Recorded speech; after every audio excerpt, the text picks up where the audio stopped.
Hey, how are you doing out there? It is Warrior Wednesday. Here we are right now with you on a Wednesday. Listen, feels like a Monday to me. It's really strange. We have a show for you. So, Patriots Inside the Wire, grab your friends, share this right now, like, subscribe, get them to come and actually watch this live. I really want you to hear and see our guest that is coming on tonight. It's an important. It's about America. It is about our families. It is for the very reason that I'm right now able to speak to you. We have our rights. We have our freedom of speech.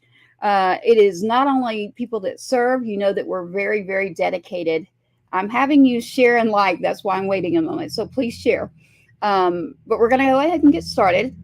But we just want to say thank you. Thank you for sticking with us at Patriots Inside the Wire. It's patriotsinsidethewire.com, by the way. We're going to get started here, and you are about to meet someone that I am even impressed by. And that's a great thing. Don't take that the wrong way, y'all.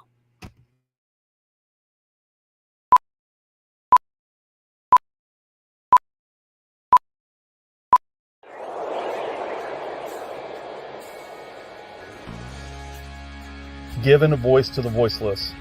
We share the stories behind our freedoms and the ultimate sacrifice of those who protect us all. This is Patriots Inside the Wire. Patriot is someone who was willing to give his life for his country and served honorably in Iraq. Signed our names with no regrets. Only wanted to be the best that we could be.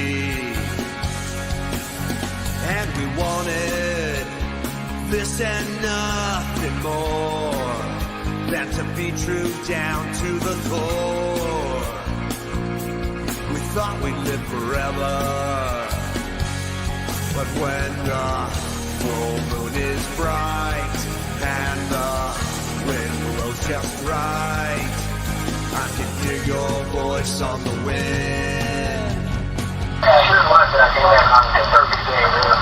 But you know what? It's really more like 21 guns into the night till we meet again on the other side. 21 guns. This is goodbye till we meet again on the other side. Yeah, 21 guns.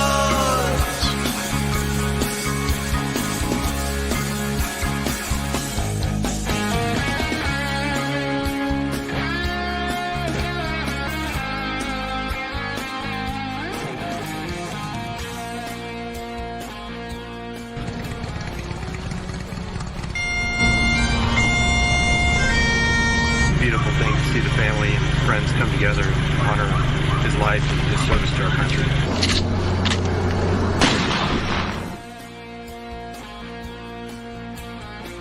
It's great to see you guys out here. This is awesome, really. Welcome to the Patriots Inside the Wire broadcast, hosted by Gold Star Mom, Tracy Two-Step. And here we are. Let's bring up our co-host right here, Mr. John Swat. How are you doing tonight, John? I'm doing Swat. good. How are you, Miss Tracy? I am doing good. I'm making sure you're awake there, man. Do you have a long day at work? I am awake. I just have an early start tomorrow. We're heading off to the studio to work on some new music. So we're going to be putting out there pretty soon. So going to try to make it an early night tonight, of course, because we got to get up early and do a little driving. But it's exciting. So it's good to see you. Hey, it's good to see you. I've missed you. We're going to stick to it. I can actually see the clock right now, actually. I made some adjustments. I did not get glasses because I am not old enough to do that yet. But I hope it's about our end. You know me. You know the song that I love. It puts a smile on my face. That's why. So for everyone out there listening, John Swat is John Swat Music. He is the co-host right now of PatriotsInsideTheWire.com. And the show that you're on right now is live. Right now on Wednesday Warriors, You can find us pretty much anywhere, whether it's a channel, a audio, you name it. So tomorrow, you will be able to find our podcast on Apple, iHeart. It's literally all laid out there. JMT Media Productions got it all set up. Not only that, Heroes Media Group, we are officially part of that group as well. So we've got some great people behind us. I did hear from what we call the Big Fish SWAT today. There's some things coming up, everybody. Music, listen to me. Patriots are patriots, our officers, our fire, our military veterans, Gold Star families, Angel families. We are all patriots. So this is why we name the show what we do. Inside the Wire is very recognized in the military. And SWAT. So tonight, instead of having the commissioner, don't worry, everyone. He will be on 1st of July, or is it July 3rd? Next Wednesday, okay? Right before July 4th. I do want to make something evident and say something to everyone. You know, the 27th, that day is PTSD Awareness Day. To me, it's every day. But I do want to speak to anyone out there and say PTSD awareness should be every day. Self-checks, check on your buddies. If you send me a message or you go to our website, we may not know everything, but we can turn around and say, hey, let me give you someone who can. And there's always 988. SWAT, what do you think? We can get into the show? Can we get into the show? I think so, and I think our guest today is going to be really special. But I think also they might know a little bit about PTSD as well, and you know, just some of the things that trials and tribulations they've been through. But I'm really excited about hearing his story and hearing it from directly from him. So yeah, let's bring him up. We are going to. Thank you, SWAT. Pay attention to what you're going to play there at the end for us. All right, here we go. Thank you for Patriots Inside the Wire. Our guest tonight is Dennis, Mr. Dennis Price. How are you doing? Good. How are you? Thank you so much for having me on. Well, thank you. Thank you so much for, I know it was last minute, but you know what? It worked out great. So I know that you have served in the Marines. So thank you for your service and your families. I always remember that part. It's the families too. So I want to say thank you for that. I know about your foundation a little bit, but to be honest, I'd like to hear more from you about where you'd like to go with this and what you'd like to offer there. You got 2 Army over here beside you, and then you got Marines. But again, we support all branches on here. It is okay to, laugh and bring some joy in with this. Now, y'all keep seeing me do this, everybody, because if he served and he's not here, my freedom, my rights, my God, okay? That's what I do. That's what I do for me. So for anyone else, don't be offended. Just ignore that part if you don't like that. But I can't ignore that in my life. And I bring that up because of PTSD. So it's different for everyone. It just really depends. But losing a child that was actually serving, because I really lost another child younger. But losing someone that's serving our country, and then they go to war and they come home on U.S. soil and they're killed, that's not okay with me. So everyone, my story. It's at twostepback.com. I want you to check it out. It has to do with getting those rental cars for the wrong reasons coming across that border. It has to do with trafficking. It has to do with human trafficking. It has to do with other things that anyone that would know me, twostepback.com, you can check it out. The things that happened to my son should have never happened on our own soil. But at this time, Dennis, what can you tell us? I don't even know where to begin, because to be honest, I am fascinated by your transition going from the military in the Marines. I know better. Trust me, I'll get in trouble. They'll send me a message. Going from being in the Marines and then transitioning into that next step, the biggest thing I always hear is that's an issue. And then so what I started doing was trying to find veterans to connect to the Gold Star families. Mm-hmm. And I'm telling you, for me, it's made, and I've seen other people, a world of difference. It's like we're included. We have our unit, we have our family back, we got our troop back. Look at SWAT right there. And look at him go, look, my unit's there. and we got JMT behind the scenes there, but basically that's why I mean, I'm so grateful. Grateful, less than 1% are willing to sign up and serve. And right now, I wonder if that's changed. I know that it has actually, but Dennis, we're here to discuss you, and you are fascinating and have so many areas. I want you to tell me, where would you like to begin and what would you like to discuss? I guess first I would like to I would like to throw something out there that and as you hear my story, it'll make sense even more. But I alone was a broken man. But look what God did with the pieces.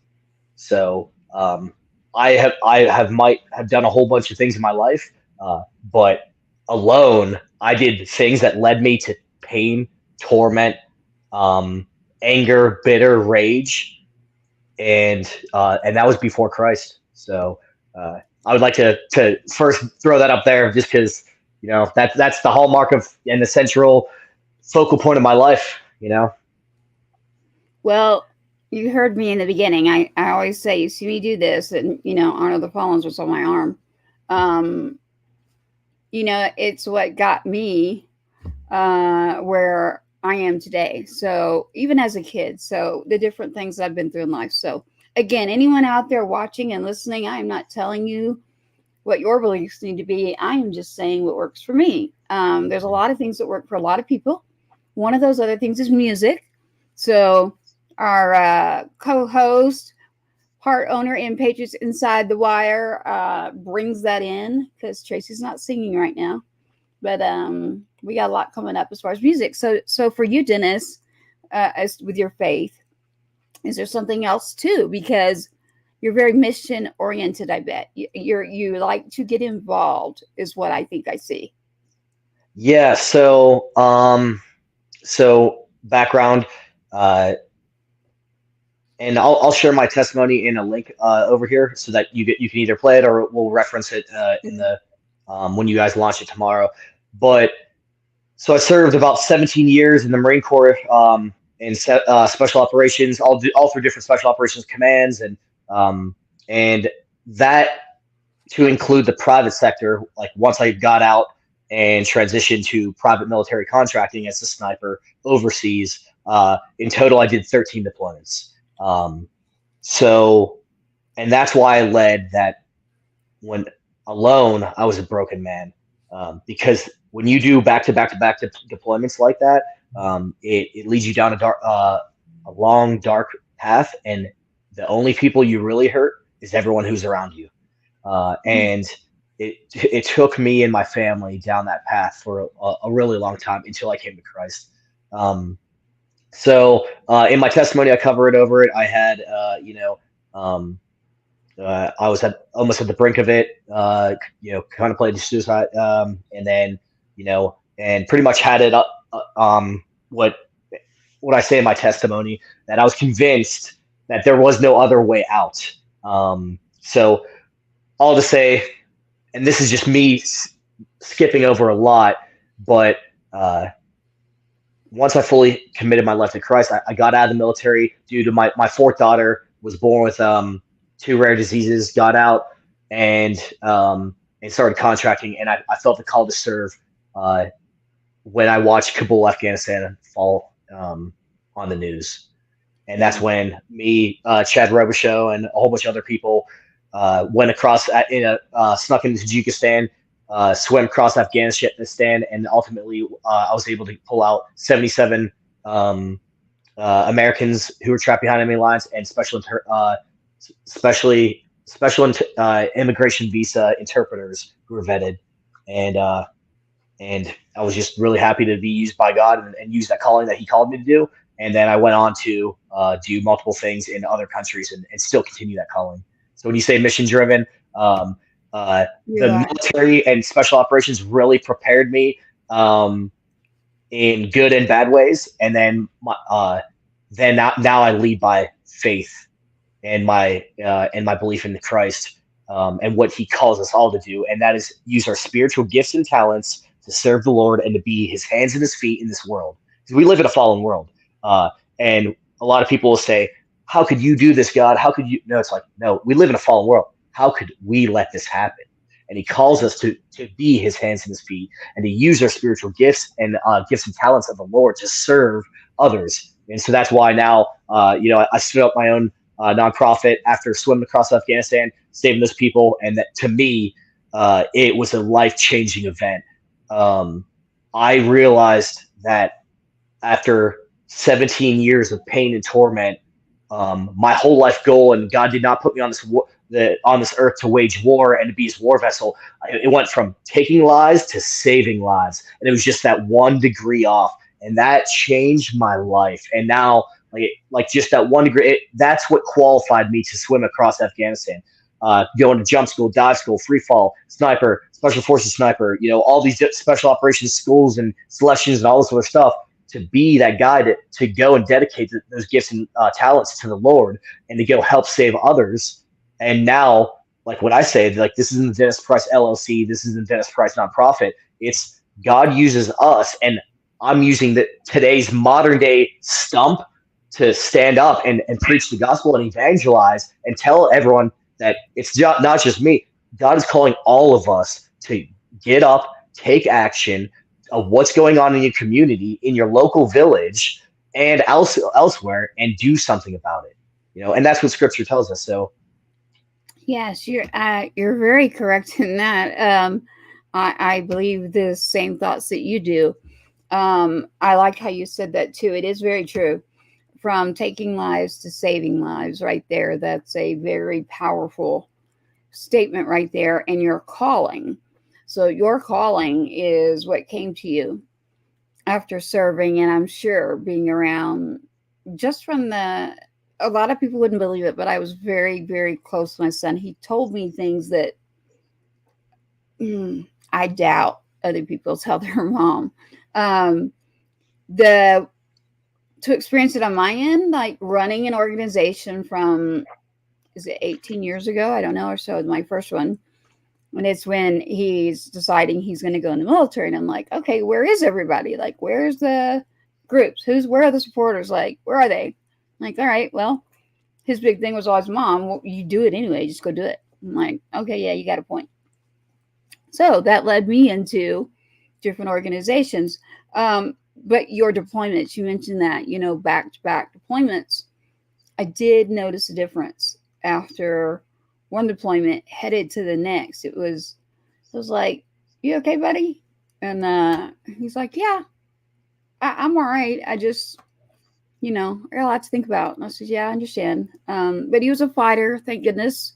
He thrived in the military, so that's not what happened. I know with you, how many years did you say? Because you were in quite a while. 17. That's what I thought you said.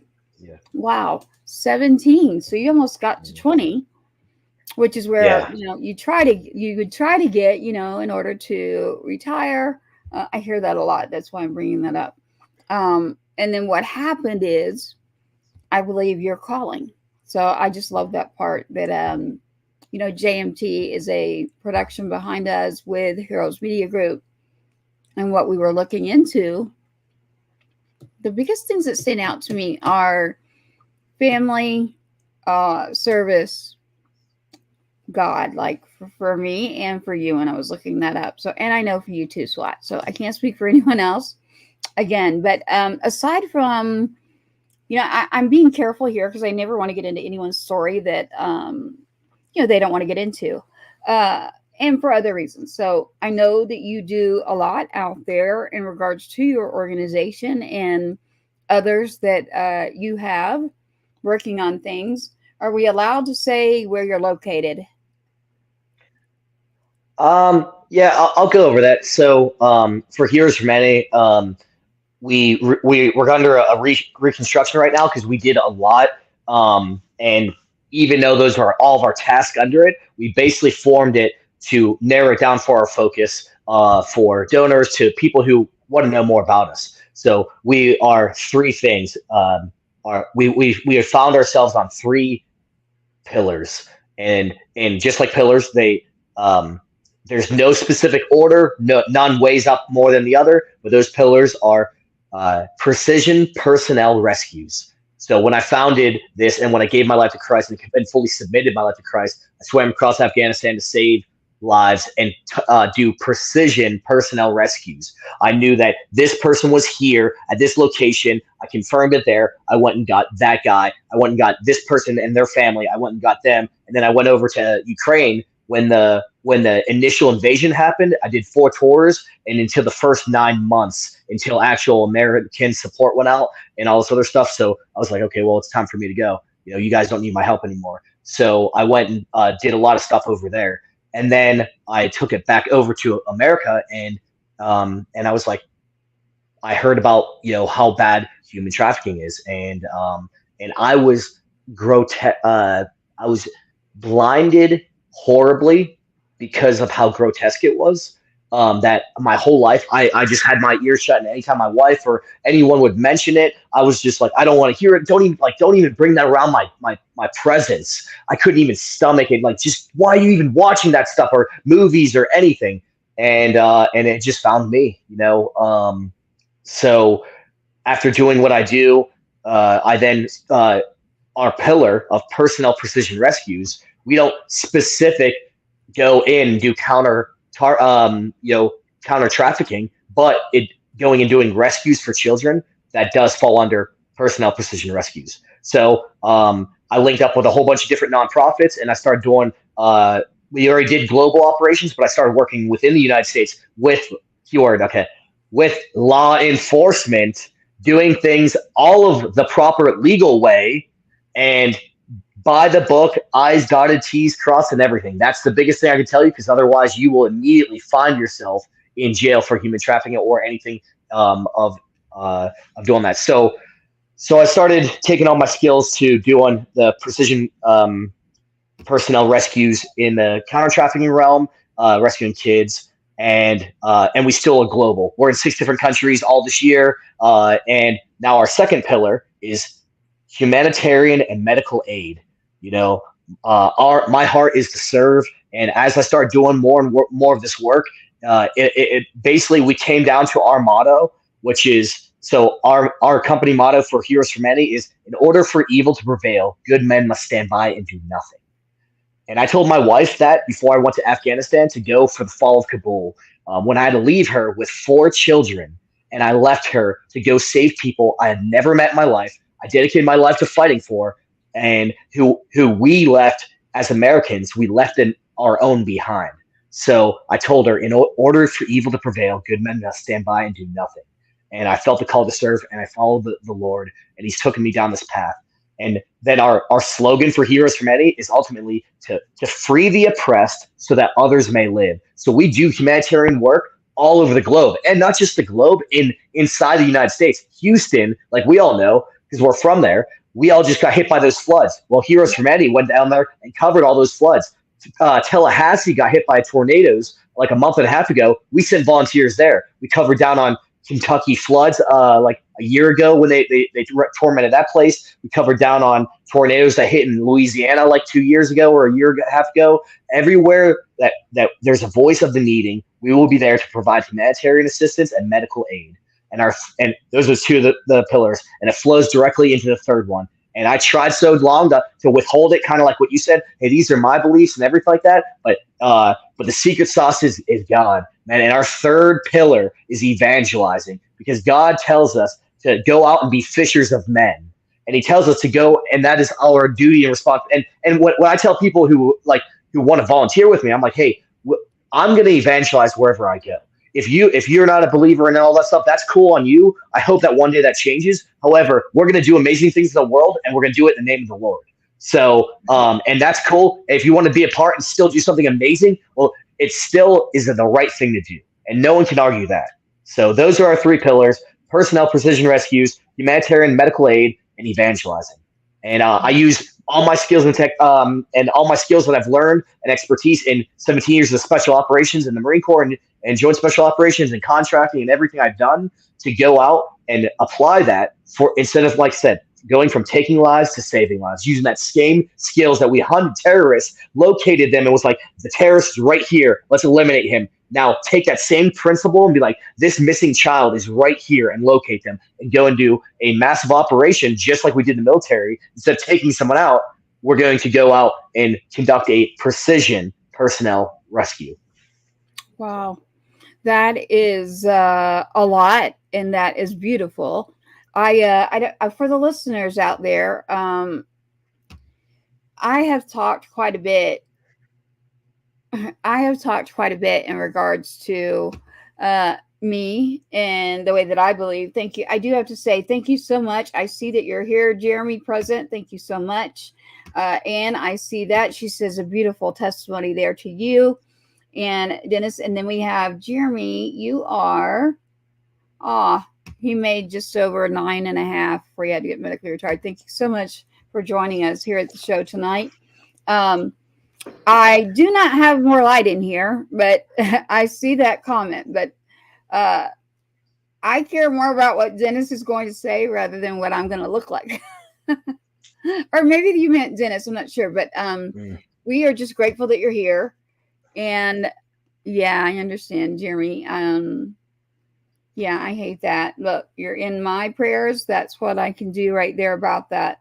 And then, of course, showing up always as well. So thank you for joining us. Please share this, and we will be sure to do what we can. It's Heroes 4, the number 4, humanity.us. So we need to change that. So again, that is Heroes, the number 4, humanity.us. I'm using the number 4 for those that are watching live, and our video will stay around. It doesn't go away. But when it goes out for a podcast, and it'll be on Apple, it'll be on Spotify, it'll be on iHeart. I mean, I don't want to name them all. I'm covering them up right now, but we are live on multiple channels right now. We're on social media. We will have the podcast. So that's why you see me, Dennis. I'm trying to explain not only for our visual live viewers right now that we have, and then we will have. What happens is tonight and tomorrow, people wake up and then they are looking and they're like, whoa, wait a minute, what is this? And I mean social media. So that's usually what happens there. And then unless if you've got a lot of experience with X the platform, X the platform is where I myself was educated quite a bit, ironically, and I'm not advocating for any social media platforms. I am letting people know one thing that just happened to me. Community guidelines, this is not my role. I just want to let you know this so it doesn't ever stop you, Dennis. It doesn't stop me. I lost access. I lost connections to my son. It was like, I can't go send him a friend request, all of our messages. The guidelines were just updated June 10th. You cannot bring up specific words any longer on a certain platform. One of those is why we say 22 a day. So without me getting into that part, and yes, trust me, we picked up the phone immediately, working within legislation. We got a hold of people and we said, wait a minute, we do not like this. What are we supposed to do about advocating? So the people that are advocating. So I'm going to get off of that one, but I wanted to let you know that because that will help you too going on in the future of what's going on with our guidelines. We want to make sure we stay within those guidelines for the community. However, do I agree? I'm just going to plead the fifth right now and tell you that I'm happy to have back my platform. I don't want you to lose yours. I would like to discuss a little more about your military experience and things that you had accomplished. I call it MOS. In the Marines, I'm about to ask you something, and I say there's never a dumb question. I teach my kids this. So in the Marines, as far as you and being responsible, is it MOS? Like Army? Is that what it's called? Dennis? Can you hear me? Are you there? Can you hear me? I'm not sure you can hear me. It is, yeah. Yeah, Army and Marine Corps are very similar. And MLS, yeah. Yep. Okay. Yeah, can you hear me? I can now. It's going me a little fuzzy and in and out. I'm not sure what it is. Yeah, I can hear you. There you go. That's better. So yes, I was asking. So MOS would be. Yeah, I thought that was coming. I could tell the internet looks to be like it's dragging a little bit, everyone. So hold tight on us. and he'll be back. But as far as his military career and what he's accomplished, he is so experienced as far as being able to get into his MOS, and what he's done and accomplished is a very extensive list. I do have a video, and I will be putting that out, and we will make sure that you get to see that information. I can do that actually right now. Why don't we do that, Jeremy? You are correct. The only dumb question is the one not asked. I truly believe that. Thank you so much. And I understand what you mean there. Yes, the DOD. Thank you. Yeah, I understand. Thank you so much for being here with us. And he's back. There he is. We've got Dennis back up here. We were talking about, I said, I guarantee you the internet is about to go just like that. And there you are. So you're back. So really, tell us a little more, like what you were in charge of. You know, maybe a lot of civilians may be watching, and I know 17 deployments. Yeah. I don't know that I've ever heard someone tell me that high of a number. I am quite taken back. I'm like, wow, that is an extensive number of deployments, right? I don't think you can hear me. 17, yeah. Yeah, there seems to be a delay, maybe. I'm not sure what it is. Are you there? Yeah, so it was actually 17 years. Oh, man. What's that? 17 years into the military, and then your number of deployments is what I was trying to get to. You're correct. But what I am noticing, everybody that's paying attention right now, is that the internet is dragging, so it pulled me into the wrong direction. So I think what we're going to do right now, the smart thing to do would be to play you his video here. This is about Dennis and his testimony. Stick by. This is going to play for you. Dennis is fixing his internet right now, and as he comes back in and talks to you, I would like for you to see this. This is about our guest right now. My name is Dennis Price. I served about 17 years in the Marine Corps, 15 years active duty, Force Recon, Scout Sniper, Ranger, JSOC. I say all this because at one point in my life, it meant so much to me, those titles. Probably the greatest title I ever had was being a father. I joined the Marine Corps about 17 years old. About 16 years ago in Iraq, I was a machine gunner. We were doing a convoy operation from Fallujah to Ramadi, just like we did hundreds of times before. We were coming up through the city of Ramadi, and we were coming up under an underpass through a bridge. Once you go under the bridge, you switch lanes. The first vehicle goes, they do exactly what they're supposed to do. The next vehicle goes, he ran over a IED, and it kicked off what changed my life for the worst. The vehicle in front of me gets decimated. A rocket flies in between me and the vehicle, and then it kicks off this IED initiated ambush. To my left, to the southeast of the city of Ramadi, we started getting shot at, and all we could see was muzzle blast through the city. After watching that moment of my buds just getting destroyed, I was so mad, I was so angry. I wanted to kill every single person there that day. We were trapped on the X for what seemed to be eternity. From there, I struggled through life and walked through life. I feel like I couldn't feel anything but bitter hate, rage. I had two modes. I was either pissed off or super pissed off. And I let that fire within me consume my life. I started trying to replace that hole inside me in my spirit with anything that I could fill it with. At the time, it was like, since I pushed out God from my life, he was always there. I just thought he had no place in war. Whenever I came back, I would try to get back into religion, back in the church, and it worked for a little bit. I did 7 back-to-back deployments in the Marine Corps, and then I did 6 more in the private military contracting world. I was chasing the high, trying to fulfill what that void left in my soul. I slowly allowed God back into my life. And then I always went back each deployment to pushing him back out. My youngest daughter, she was born with 2 rare diseases, Beckwith-Wiedemann syndrome, BWS. I thought my life was over. I thought the world was crashing down on my shoulders. When I got handed that $1.2 million bill from Amelia's medical, that was my solution. It was that my family will get $400,000 or $500,000. This was my answer. Like, this was my fault. My family would be better off without me. I eventually let the devil into my head so much that there was no other logical thought in my head. He convinced me, and there was not a solid reason past that to take my own life.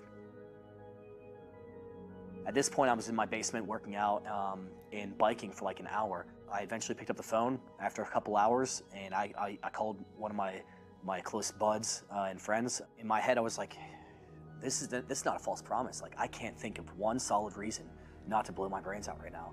Maybe he can give me one reason. He didn't pick up. I called again. He was out traveling. All else was white noise. I couldn't think of a single reason not to do it. Hour 3 or 4 goes by, and I'm still staring at the gun. One last thought goes through my head, and it's a random statistic I read, and says, if a parent commits suicide, your children then are 10 times more likely to then commit suicide. And I'm sitting there like, wow, I can't believe that's what just randomly popped in my head. So as all these statistics are racing through my head and I have the gun in my hand, I'm like, man, I cannot fake it. I can't hack it one more day to give my kids a better life. I can't even do that one last time. I put the gun down and I go in and I put on Cornerstone TV, which is a church channel, and I'm like, man, I'm so messed up right now. I need help. I go seek help through counseling and everything, and go back to what I know. You know, just like everyone's baseline, just like zeroing a sniper rifle or anything like that. I needed zeroed in life. I had to go back to a baseline, and what is that baseline? It's Christianity. It's the church. I don't care if I have to work every hour of my life. I will pay off this $1.2 million debt. I will figure out a way to do it and give my family the father they deserve. I got out and joined, what used to be called Blackwater, and I started government contracting through different contracts, OGA ones to just various different ones. I was walking down the hallways, and all of a sudden, it felt like I got struck by lightning. And that is the best way I always try to describe it. Every hair on my body was standing up. And that's the first and only time I ever heard the audible voice of God.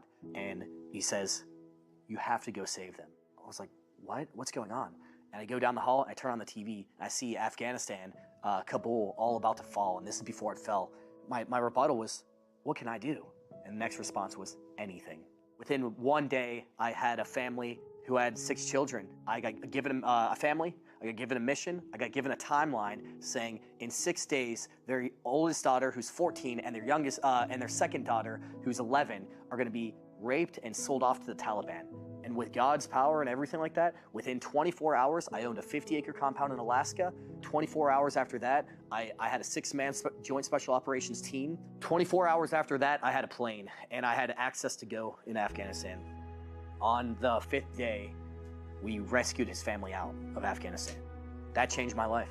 From that moment, immediately rescuing them, I got shifted all of these missions. In 2 weeks, I was able to save 55 Americans out of Afghanistan. What now is formed as Save Our Allies. I got invited for that, and then that's when I met Chad Robichaud, and he heard what I was doing and what I did, and he offered me to go on a 2-man unsupported operation to cross into Afghanistan and save remainder Americans and provide routes out of Afghanistan. I said, well, this is God's calling. 2 weeks later, we went to Afghanistan, we went to Tajikistan, and we eventually was able to save, about 82 American and vetted interpreters out of Afghanistan. I say that all because this is not my story to tell, this is God's story. He used me, a broken man, used my life skill when I convinced myself years ago that I was here as God's war vessel. It was just that slight shift from going from taking lives to saving lives. It changed my life. I now dedicate my life to serving God, serving the Lord, and using my skill set to helping others and serving others. Now I work at Mighty Oaks. I go around and help other veterans. I help them deal with same exact things I am. And I go around the world and just try to help people out, because that's ultimately what we're here for. Wow, thank you for that. That was a video that we just played for Mr. Dennis Price with the internet. He's back. I'm going to get him back here. I want to say thank you for your service, but I also want to say again that with the community guidelines, I don't want to be a broken box here, but with all the changes, I have to now let you know that please, if you are in need, you always have the ability to call, whether that's 911. Other than that, there's 988. We have some resources on our website, but not just us. You're in help, reach out immediately, get that help. Life is short. It is very, very precious. Trust me, I know. I have had a brother I lost that took his life. I've had, and I raised him, lost a son, and I'm going to bring Dennis back here. But this, such an extensive amount of information that I wanted you all to know that there is always a way, and that with the new guidelines, I want to remind everyone that just to make sure that when you're telling your story now, we now have to come back and say, here's what we need to do. There's a lot of work to be done in this area. Trust me, I'm getting a hold of any legislator that will listen to me, and we will make sure to work on this. I do believe that we should be allowed to tell our stories in full and not take out the parts that I have to keep saying where to get that help. And there he is. He's coming back. There he is. So we've got Dennis now. We're sorry about the internet tonight. Ironically, it's not just Dennis, it's SWAT as well. So it's not storming here. I'm in Texas too. I'm north. I'm near the capital area. But your video, Dennis, is moving, powerful, and surprisingly, can you hear me well? Can you hear me okay, Dennis? Or is it a delay? I think there's a delay. Or are you on your phone? Yep. Yeah, I can. You can hear me now? Okay, good. Yeah. Yeah. Can you hear me? It's the Bluetooth is going in and out is what's happening. No, it's good. Okay, good. I don't know what part you heard, but we were talking about. No, I switched back and forth. I'm in my hotel room, and for some. Yeah, if you're on your phone or an iPad or computer, you might do better just letting your sound come straight out of your device without your earbuds. Is there a way to do that? That way your sound will come direct from whether you're using an iPad, a laptop, or a phone. We will at least be able to get that sound consistently. If you can do that, that would be great. Hopefully you can hear me. I know that JMT, if you can maybe send a message, that would help. Jeremy, you made me laugh right there talking about T-Mobile. Actually, I mean, it is strange lately. Like a lot of us are having internet issues. But here he is again. I know SWAT is too. So he's off. There he is right there. I had to get rid of all my devices and just went straight to a mic. And that worked great. But so Dennis is popping back in, and there he is. We just got to get you off of mute. Yeah. All right, good. Oh, you muted yourself. Good. You got it. There you go, Dennis. So I don't know where you'd like to pick up, but I can tell you one thing that stood out to me as a mother was, did you say $1,000,750? Is that what your bill? You said your bill was like, you had like 1.2. Wow. Yeah, I thought that's what you said. My gosh. Totally worth it. How is your daughter today? So that's first, she's doing good, which is amazing. I truly believe that that God takes care of my family when I'm like, I don't want to say when I'm obedient, but when as I go out and take care and save other people, he's taking care of my family. And I truly mean that, because every time she goes in once a month to get her whole body ultrasounded for childhood cancers and tumors, and they monitor her regularly for hyperinsulinism, which is her two rare diseases, and each time we go back for one of the quarterly checkups, one of the big ones, the doctors always say that they can never believe where she's at today. So, truly thank the Lord for that. And things are going in a great way, Wonderful. yeah. So God is definitely good. And yeah. I was having difficulty because my I'm in a hotel room and my internet connection was just horrible. So I'm on my phone now. But so I did 17 years in and 13 deployments. So Okay, not yes. 17. I had it. Not I 17. was thinking I said it backwards, but still 13 is a Yeah. high number of deployments. So it had to be back to back. I know. So even though I wasn't in running military organizations and having a kid in, like he was gone for 18 months over there. It happened during stop pay, stop loss. Someone else that was definitely not this president, but I don't want to go there. But unfortunately, a lot of things happened. A lot of people got stuck. Deployed. They got stuck in the military when they were about to get out. And that was at the time that he got stuck in Iraq. So a lot of people don't realize that.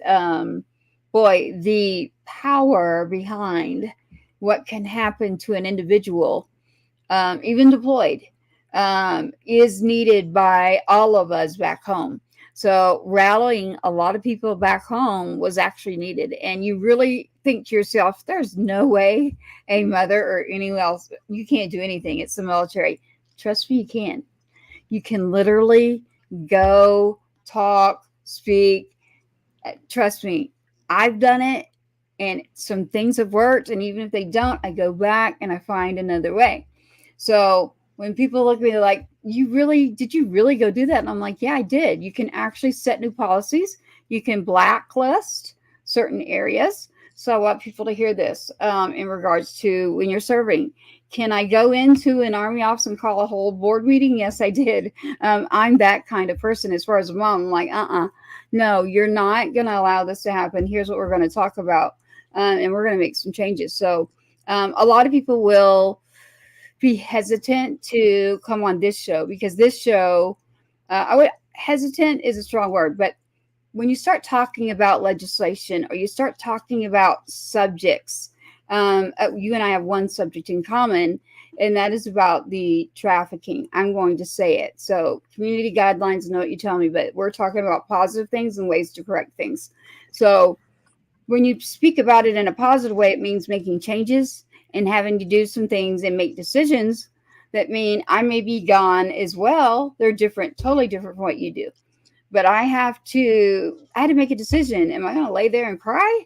Or am I going to get up and actually go do something about it and try to make a difference and fight?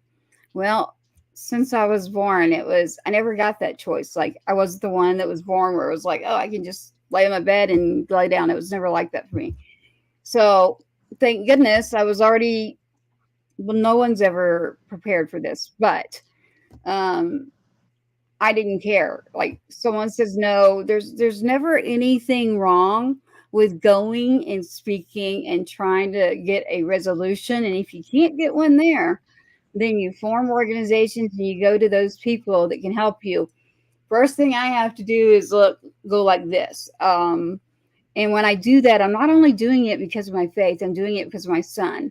I truly, I wonder where you are on this, Dennis. A lot of people say to me, you haven't gone to Arlington to see that area. And I said, I've lost everyone I'm related to except for my children and my aunt, who was like a mother to me that I love dearly. Grew up in Nashville. I have not all the funerals that have gone on, and it's probably 12 to 15. I made it to my son. I couldn't for a few of them. It was COVID, but I can't. I honestly can't. But I get involved and I work. But I don't know how you are about this, but I found that I had to learn, and I have a hard time with this still, to say no. I have a hard time. I always want to help. But going to a service, I mean, I've got to go do things my way. And I've always had God with me in my way.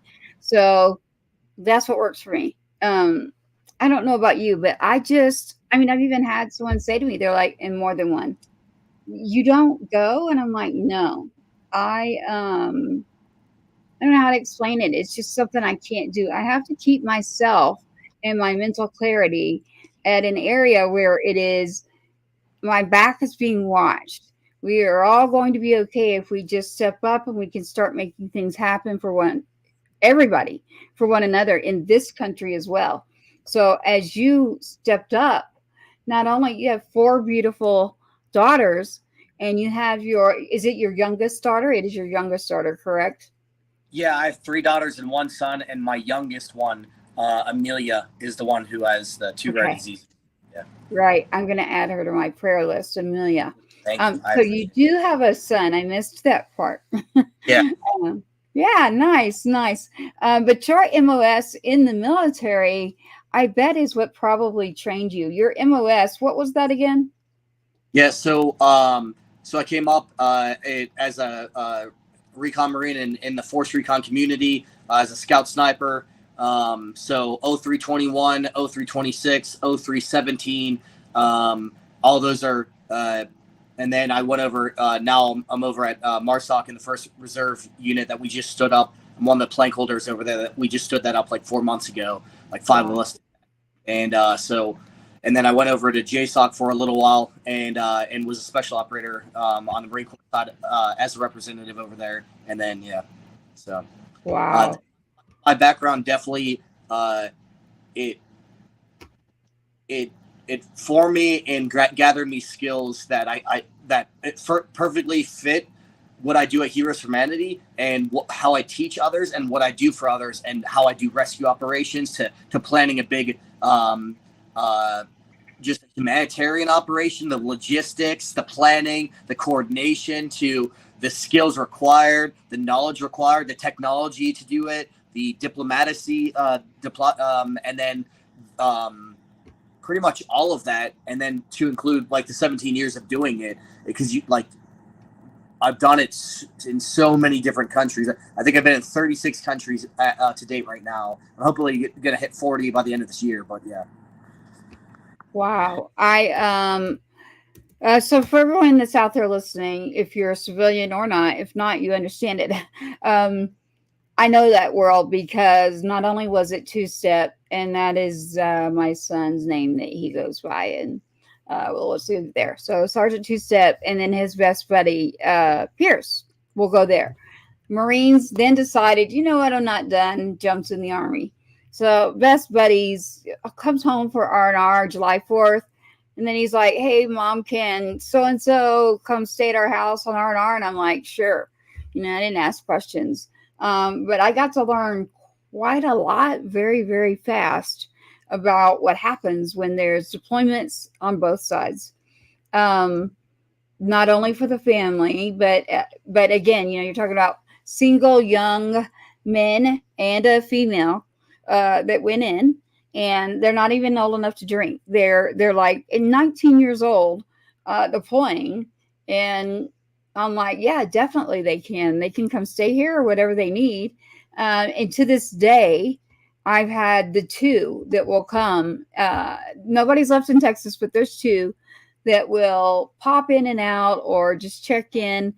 And you remind me of that. So my goodness, every contest there is in the military for like what you're talking about, sniper, you know, there's a lot of different things you can do in the military. And I said contest, you can correct me and please do if I'm saying it wrong. But there are a lot of different competitions that he would jump in and out of. And it was like, literally jumping was one of them. But it was like, oh my goodness, like this was a whole nother level. It was not just serving, just deploying. It was, I'm going for this way up here. And I was like, wow. And that sounds like you. It sounds like that you were that same, like you just grinding. You were just grinding when you're there. Is that right? Yeah. And I just had I used the same dedication, motivation as when I came in and wanted it. And I just never stopped that to this day. And that's what led me to be extremely successful. And then eventually through time above my peers, because I wasn't like, hey, what I do 10 years ago what am I still doing today to earn it? What am I doing today to earn the title, that everyone has done before me, and what am I doing today to make myself better and make the guys around me better? And I just continue to do that for about 17 years, and that really set me astray. Not my whole time, only until my last couple of years in is really when it started really breaking free and was like, it's not a has-been. It's not I do what I preach, and and the Recon Creed is out there as a great example, for all Marines to emulate. And I hold that as a living document that I try to look inward every day. Wow. And I challenge the people around me to do the same thing. And I like I said, try to lead by example. So if I'm preaching it and they see me doing it, then there is no other excuses. Like, oh, let me guess. Do you have a kid? Like, oh, are you in college? Like, okay, well, we're all in college. We're all getting our master's degree. Are you? Oh, you have a kid? Well, I have 4 kids. Like, what is your excuse now? Like, I was telling JMT, yeah, we call them JMT. I was like, did you sleep 8 hours last night? Okay. Oh, but you didn't get this done. Okay. How about you sleep 6 hours? Now get this done. How much willingness are you to sacrifice your personal comforts and dedicating yourself to completion of the mission? Do you really have? Is it about sacrificing personal comforts, or are you just trying to just get by? And that's what I think that grind that I kept gnawing at everything just continued, to this day. So yeah, exactly. I mean, I definitely can hear it. I can see it and everything that you're doing. What can you tell us more about Heroes for Humanity? You did mention you're in Texas. I am in Texas as well. I actually did a lot in Houston. Our veterans there in Houston, and then I mix in music. We always have a lot going on there. So it's interesting. The music community, that I say music is medicinal. It's that for me. And then I always have to have my faith. I will say this. I'll admit this too. Someone asked me, they said, were you ever mad or did you ever turn away? And yes, I'll tell you the truth. Yes. When my son was killed, I definitely went through a phase where I was angry and saying, like, listen, y'all, like I talk to God. I have God all around me since I was little. So it's like, I said, like, why? Like, yeah, I'm mad at you. And I don't even want to deal with anything right now. Like, why my son? And I had to go through that. And so there are different things for different people. And it really was time. Time is one of them. The other is surrounding yourself with people who are going to be there for you. So I learned a lot of lessons really fast about what happens. I did have prior knowledge of putting together services for our fallen around my community, but it was very different. I remember looking at one of the other females and I said, and then we had males, females, we had people in the community. And I said to them, I said, if that ever happens to me, y'all better like call 911 or something. Like, I'm not the kind of person that can just be here and be okay. Like, so the good news is that I am. And then the bad news was that everyone out there, you can go check it out if you haven't already. I had just had cancer surgery, so he was home. So look, I thank God for that, or I wouldn't have seen him then. I also thank God that, right before he was deploying, I had him come home again. So, and that's unusual. So I got to see him twice right before he was killed. So a lot of people are like, no way. And I'm like, well, yes, my vagus nerve was cut, which has to do with talking. I could not talk. And for someone who uses their voice, not only for singing, that wasn't the main thing. It was for speaking up and stepping out, because the way that I came to this world, that's what I had to do. So when I lost my voice, and you're sitting in the corner of a couch, and it's like the movie, Dennis, like you've got them coming to your door and you're waiting and you're just kind of curled up. And I can't explain to you how it feels, but you literally are curled up in the corner of the couch. And then they knock on your door, fully dressed, and they walk in, and it's like a movie that's going in your head, and you're just telling yourself, like, okay, God, like, let me get through this. Let me get through this. Let me do this. But I have always been amazed at when I meet someone like you who gets involved and for your community. So, you're here in Texas and it's Heroes for Humanity. Again, the number 4 for anyone that's going to go by audio, heroesforhumanity.us. And taking lives to saving lives is your calling. So your calling is, you've been trained, very well trained. I don't know if you wanted to stay in longer or didn't, but I do know that you are being used for something that is ironically one of the things that killed my son. So when I don't get into his whole story, is what I tell people is you can go to my website and check it out. I can tell you right now that what you're talking about, Dennis, is extremely true. Does it happen right here where we're at? It actually does. And I have several friends here that are very, very involved. He's okay with his name being said. Kyle Sims, shout out to you right now. I would like to connect you to Dennis at some point privately on a back channel. But I've always been amazed. I mean, by someone, of course, here I am talking about going and telling the military what to do. But like someone like you, someone like Kyle, you remind me of that, where it's like, who's to say no? Who wrote that in the book that you can't do that? Because you need to show me that. Because only he told me, and I can look at his book. But I don't see anywhere that it's telling me no. I see that I can go work with legislation. I can go do different things. And we all have our strong suits. In yours, being able to go, how do you do this, Dennis? Like being able to take care of the family. Is it the foundation that helps you be able to travel and get there to take care of these things that we need America to be safe? We need to take care of people who are in a crisis. How do you afford all of that, Dennis? Yeah, so first, outside my faith, that leads me there. The only reason why I could do everything I do is because of my wife, Charlotte. So she is the anchor of my life, and and she, like, I have 4 kids.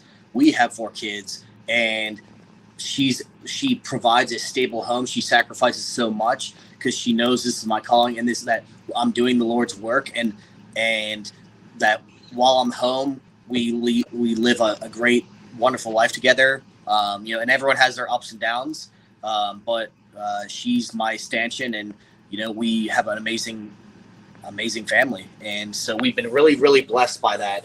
And so that would be the proper answer of, like, how do I do all this? Well, I have an extremely supportive wife. She's been with me for 11 years. We've been married for 11 years now, and she's been with me through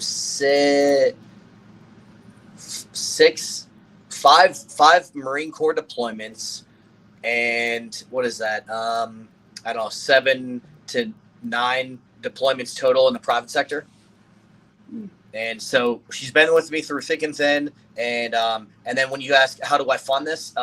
Well, I worked 4 jobs. Like, I own a nonprofit, but we actually only have 3 donors. We have someone who donates $25 a month and 2 people who donate $50 a month. So I work 4 jobs. That's where I'm at right now, working one of my jobs, so I can fund this because I believe in the cause that much. Like, I do it all for free. Like, I don't get. I'm the founder and CEO. I don't get paid a single dollar. I don't do any of that because I know that.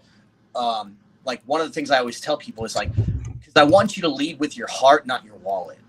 We are doing this because this is what God calls us to do. One of the things that you mentioned was that you follow the Lord and what He says. And where does it say that He? Well, it actually says in I believe it's James 1:27, and it says that the religion that our Father calls us pure and faultless is to look after the widows and the orphans in their time of distress, and not to succumb to the evils of this world. So the religion that our Father calls us pure and faultless is to look after the widows and the orphans. Man, that alone says so much. It's God rarely says religion in the Bible. It's relationship. But when He says the religion that our Father calls us pure and faultless is to look after the widows and the orphans in their time of distress, which means when they're oppressed, when they're being trafficked, when there's a humanitarian crisis, when they're being, like, all of that. to hear the voices of the oppressed and to turn a blind eye, man, like, and how can we look ourselves in the mirror as warriors, as Christians, as men, as good-hearted people, and openly say, I think I don't have enough frequent flyer miles for that. Like, I blah blah blah, or like I haven't really got enough sleep. Maybe someone else will do it. You know. So I try to always be dedicated to helping them, and the answer is always yes. And if I can't do it, then I will find a network and point them into there. And there's so many amazing organizations out there, like Free Burma Rangers. You know, there's a few others like certain ministries, or Free Slave Free Project, to Sentinel Group, to, you know, you name. I can probably go on all day. Those are the ones that are validated, that I've worked with and know are good. The others, you know, there's a lot out there, and I don't want to name drop some, but they say they're collecting hundreds of thousands, if not millions, of donation dollars, and they're actually only bringing awareness. And people think that they're actually going and doing rescues, but they're only bringing awareness, and they're lining themselves with six-figure, and it's disgusting. But all we can do is focus on what we're doing in this life and what we're doing that the Lord calls us to do. And that's what I said. James 1:27. Look after the widows and the orphans in their time of distress, and not to succumb to the evils of this world. Correct. I mean, you know, I've always admired how someone can, like, and my son can do it. You know, his brother's gone, so we have issues there too. When I say issues, I mean it's weird. Like, you've got an only child now, because I had 4 lost. Yeah, I won't get into that part, but I'll tell you that for the sibling, like, people don't really understand on the opposite side what happens. Well, he's very good at that. Like what you just said, he can literally, like, he just turned 15. He's 6'3", 240. So number one, he's not going in the military. Yeah. Not doing it. He's an old soul, like very wise old soul. So I'm like, I knew God knew that this was what I needed. Like, listen, people, this is me. Like, I know that he knew. I can show you letters back and forth. I can show you emails, texts to my son that I said, and he wasn't deployed yet. I said, he's like, Mom, I survived Iraq. I'm okay. You're just stressed. I'm like, no, something's just not right, man. You've got to like change something up. And he came home. So again, that was 2.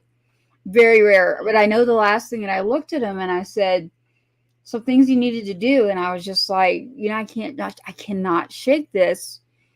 Please be careful. I know that you're the guy that's always going to jump out there and like want to do the crazy missions.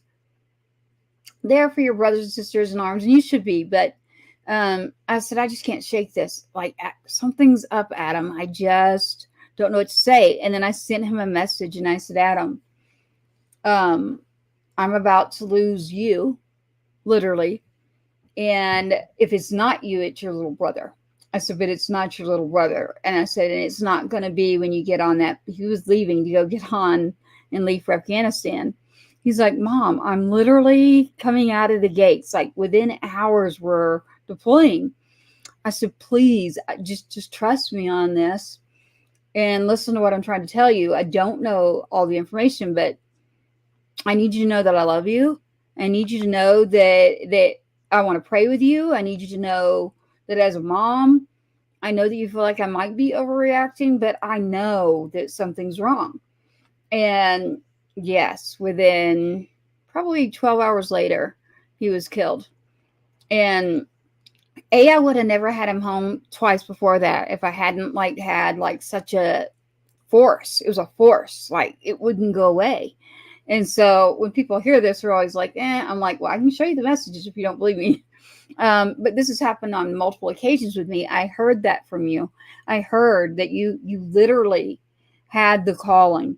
So when I say the calling, you literally felt it. You knew that you needed to do this. And it's unique for me to hear someone say that. So I commend you not only for what you're doing, but, and I can't even explain it all. Only you can do that. And if there's more you want to add to this, please, like, add anything you'd like to add to this, because I do know that when I connect you to Kyle, I'm going to be doing it for a few reasons. One, we live in a state that a lot is happening in certain areas, that we need to get some things in order for our own country in a good way. And I'm not talking bad here, people. I'm talking very good things that people need to do. And it's called, like, wake up. Like, there are really things going on right now that are a concern. So in order to find you, it's heroes, the number 4. Again, everyone, heroes for humanity.us. It is .us. I do want you to check out that website. And Dennis, I do want to say thank you to Charlotte.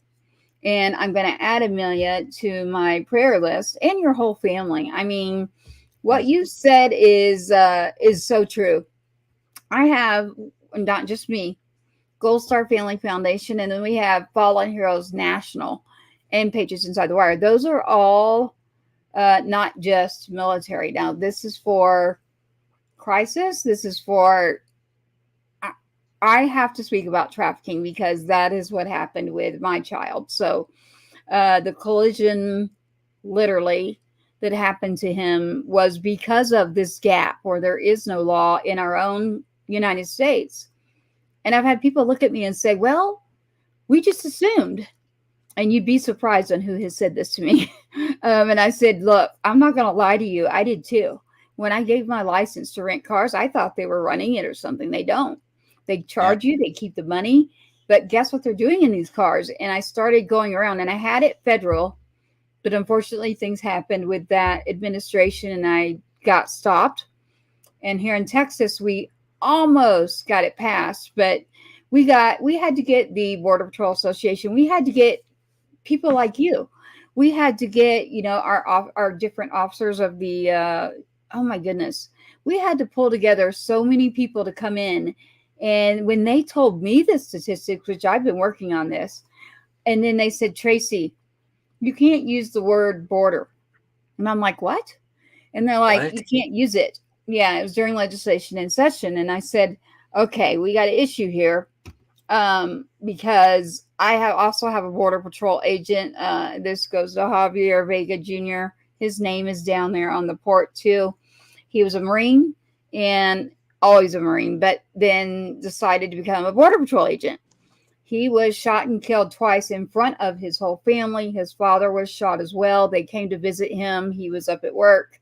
It's a horrible, horrible story. But these are things that are happening on our own soil. So you've got 2 sons right now. One's related, both are related to me. One's my son, and then my brother. And then you add in the Border Patrol agent, and then there's an officer, and I'm going, my goodness. And unfortunately, the one area that got 2 of them was this trafficking situation. So when we talk about trafficking, I'm talking about people, and I'm talking about illegal drugs. And the number one vessel is rental vehicles, because there is no law. And so they take rental vehicles in, they leave one outside of another, wherever country we want to talk about. Right now, I'm going to talk about America. And so Title 42 is lifting for the border. That's what was happening. And I said, look, I'm not going to not say the word, okay? Because that means I'm going to ignore the Border Patrol agents that are there, that have shown up and told you this is the worst thing for them. They can't do anything. They can't arrest or anything, because there is no law. And I'm like, this is insane. So then the officer that was working at the Capitol said, can I tell you something? And I said, please. And he said, last week here in this building, none of the other people know it, but last week, if you had been here, I would have pulled you aside and said, get over here, because there was and I won't say the company, it's the same company that got my son killed, was here and parked. There was a van and truck parked. And he said, if I could finish telling you the rest of the story and how many times that's happened, he said, I transferred from around the border on purpose. And now I get up here and it's here too. And I said, it's everywhere. And he said, Do you know how bad it is, though, for us, for the officers or the Border Patrol agents, and what happens because we can't do anything? And I said, I can only imagine that it's horrible. And he's like, yes, I see what you're working on. You know, behind the scenes, you'd meet people, and they brought in like the union to come in. They brought in people to say, you need to listen to us because nobody's paying attention to this. And if you don't do something, really bad things are happening. So they've already been happening. But yes, I will use the word border. I'll use the word my freedom of speech. I have it, and so do you. And the reason I'm telling you this is because of the trafficking. And I would have never known. Like, that would have never been on my radar ever if it hadn't happened. And the people that I've met by advocating and trying to get the information out, when I mentioned Kyle to you, he's a very, very vocal person. He will literally put up a list that says, here they are in this town, and listen to me, everybody. I can tell you, Texas right now, there's 12 to 15 different ones open right now, and he can tell you where they're at, how many kids, how old. This is not good. I'm talking about America, and Dennis, you're talking about when we go to other countries, and I'm blown away. It's just, how can other people get involved? What is it that you think that we could do to make this better for everyone? Yeah, it's a really crappy time because of politics. I'm indifferent about the movie that came out. So first, everyone knows what I'm talking about is the Sound of Freedom. So first, I'm glad it came out because it opened people's eyes of what's going on. Because no one was talking about this, and this is like the most old business and the number one most largest business in the world. So right. I'm glad that movie came out to that it, you know, regardless of what is true, what is not true, what what the founder Tim Ballard was on, and who was actually not there and who was there. That's neither here nor there. But I'm glad that, because now a lot more attention is going on to this, which is great. With the whole Epstein thing is that's still unanswered, and that's not okay. But I can't even though I'm an open advocate for anti-trafficking, I'm equally, if not actually even more, advocate that people have to get with law enforcement and legal authority and do it in the most right professional way you can, because otherwise you're going to find yourself straight to jail and from aid and abetting to committing trafficking yourself to whatever. But there are amazing organizations out there who are doing the work. Like I said, I don't specifically, I fall in the 3 pillars: precision recovery or precision personal rescue. If that means a child has been identified to be rescued, that falls in my scope. I don't go out and counter trafficking. I don't do any of that stuff. I work with the legal authorities, and I go use my special skills to go pull that person out. But I cannot tell people enough to get involved the legal way and find organizations, support them, donate to them, do whatever you have to make sure that these proper people who are doing God's work in the most legal way and working with authorities get kids back, right. And it is our duty to do that. And like I said before, that's what God calls us to do. That's what our soul calls us to do. That's what the right thing to do. Like, everything points to the right thing to do.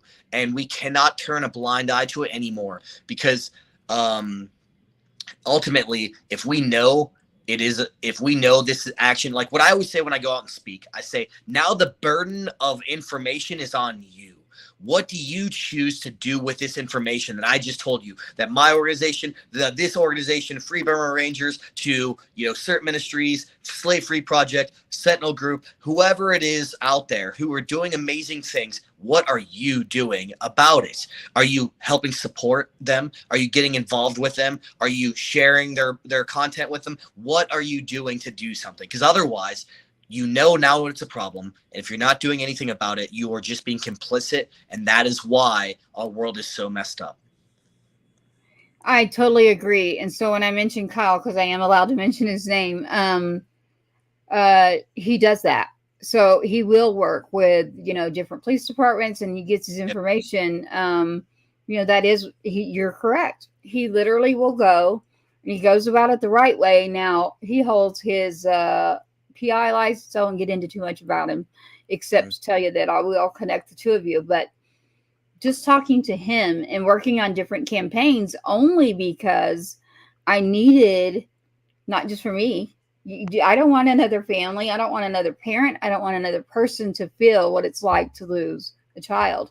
So imagine, the way that I grew up, I was already around it. So you're right. Way before the Sound of Freedom, this has been going on when I was a child, and I have experienced it. So I don't want to get into my personal background too much, except to say that you learn to fight based on whatever you come into this world for. And I do believe that there's a reason that I kind of got put into certain lanes. And, I'm all good with the man upstairs. I'm not angry. Do I have moments where, as a mother's heart is broken? Of course I do. But I can tell you that if I had to make the decision too, Dennis, this has happened to me even recently. My son's birthday was recent. It fell on Father's Day. It's tough for me. I cannot, there are just certain dates that I really need to just be by myself and do my own work with the man upstairs. And that's what works for me. This time, because it was on Father's Day, I tried to go somewhere. And it's the first time I've ever been in public and I couldn't keep it together. And I was like, God, what is wrong with me? Like, I usually can keep it together. Like, you would never know. And I just couldn't. And it was a movie. And I was like, oh, man, Tracy, like, don't ever do that yourself again. So, we got to take care of ourselves better too. But in order to take care of the family, this is what happens too. So your wife, Charlotte, thank God for her. But it does they say to me, Tracy, you work so hard on doing these things. Be sure to take care of you and your children. I'm like, trust me, I take care of my children. Number one, that's like, don't even ask me that, because to me, that's a little bit of that's an offensive thing to even say to me. Number two, he's got me. Like, I know where I'm at, what I'm supposed to be doing. Do I have all the answers? No, I don't. We have Gold Star Family Foundation and then Fallen Heroes National Foundation. And then through the umbrella of Patriots Inside the Wire is gathering organizations like yours, whether it's veteran, whether it's an officer, whether it's the Border Patrol, and then doing Patriot Fest. We want to bring together the community with different organizations that are like us, that are smaller and do not get those large lump sums of money, but yet we're doing this work. And then bring in our musicians that are from these backgrounds and get them exposure too. So for me, I want to bring everybody together, and that's called Patriot Fest. And ironically, one of the locations will be Houston. Yeah. That's great. It's not set for a date yet. I am waiting. See, SWAT is out. I guess his internet knocked him out. But JMT, Jay and then my first name. We have to talk to a couple of people because they want it in a couple of areas. And so I grew up in Nashville, so I will always do something there. But I've been in Texas a long time now, so. Salado is somewhere that someone would like for me to talk about the expo. The Austin Expo has spoke up. There's Arlington Live where the Cowboys are. That's huge. But in Houston, I still need to scope out places. But the thing is there's so many people there that reach out that are like, they want it there. And there's a lot of really good artists and a lot of organizations there. I've just, through my organizations that have been ran, I don't know what it is about Houston, but Houston just gets there, and not that anywhere else does not. Don't take this wrong, everybody out there in Texas. What I'm saying is the amount of people that I know in the industries that I've worked in, singing, songwriting, the film commission world, I just know more people in those areas. So even just recently, the very first time that I ever was included in a Memorial Day service was there in Conroe, which is just north of Pretty the much where I Woodlands. live. Yeah. I'm sorry? That's really pretty much where I live. I live right outside No of Lake. way. Yeah. So do you know Honor Cafe? Chris Sadler. Yes. I've done like 3 or 4 speaking events with him. Actually, just Oh my Memorial Day. goodness. Me and him were the keynote speakers. Do you know that before Jason got you, that's who I was sending messages to was Chris. And I was like, let's get Honor Cafe on. I'm going to. But I just met him Memorial Day, and that was the first time he ever spoke to a crowd where you're looking at the mom sitting right there in front of you. And they were like, would you like to help carry this gold? And I was like, no, I don't have to be involved. They're like, no, that community blew me away. Like, I was like, I'm moving there. Like, Conroe to me was like, we love it. I don't know how to explain it. I'm like, what are y'all doing down there? Because I'm like, I am moving. Marcus Luttrell's down here. Yes. Like, so we have a mass Chad Rover shows down here. Aziz, we out of Afghanistan's down here. Like, we have I love it. Like, so me and Chris Sadler, we spoke on Memorial Day. We spoke at Lone Star Cowboy Church for Veterans Day, Memorial Day. And this year. And then because Chris went from ours. He was with me first. Yeah, I think ours. And then we went to eat there. I might have even been right near you, and I didn't even know it. Well, I think he hit ours because I know he went at ours at 10 or 11. I know he said he had multiple speaking events that day, and so we spoke. And Chris, he helps out a lot with my for-profit company when I go and teach people how to like you said. I've been doing this my whole life, all my adult life. So now, and where I met JMT was at my Polaris event where I was teaching people how to shoot. Because I'm a sniper instructor, so I teach people to and I'm a instructor for firearms from the Marine Corps, from Army Special Forces to the private sector that used to be called Blackwater. And so I'm 3 times over of a firearms instructor and sniper instructor. So I teach people in the civilian sector who want to learn these skills to be involved in what we do. And so I train them up and everything. So Chris Sadler, he is our go-to choice, and everyone who volunteers to cover the bill, they all use Honor Cafe, and then they come out and they do it once a month. Wow. Club. Well, that's where I want to do it. So there is another lady. I'll just use her first name, Heather. It's called Red Brick, or it's a restaurant, and it's down there too in Conroe. What is the name of it? I mean, it's Brick something. Her name's Heather. Her and her husband run another restaurant there. And so I am actually on a board that's down there, and it's goldstaradvocates.com. And that's Margie Taylor. I don't know if you know her, but Margie lost her son, Joey, up here when it was Fort Hood. I still say Fort Hood.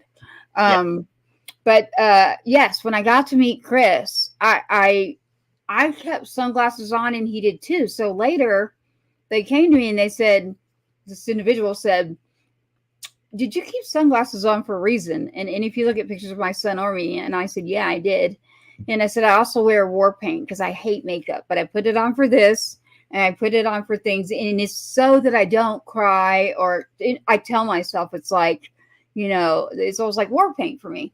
And then I kept my glasses on because, it is the first one that anyone's ever said, hey, do you want to be involved? Like, usually that's a whole nother episode of why people that rank or segregate who served when and who's better than who and who did more and whose kid is more appreciated because they were killed somewhere. I do not do that. Like, don't come to me with that. I go to him.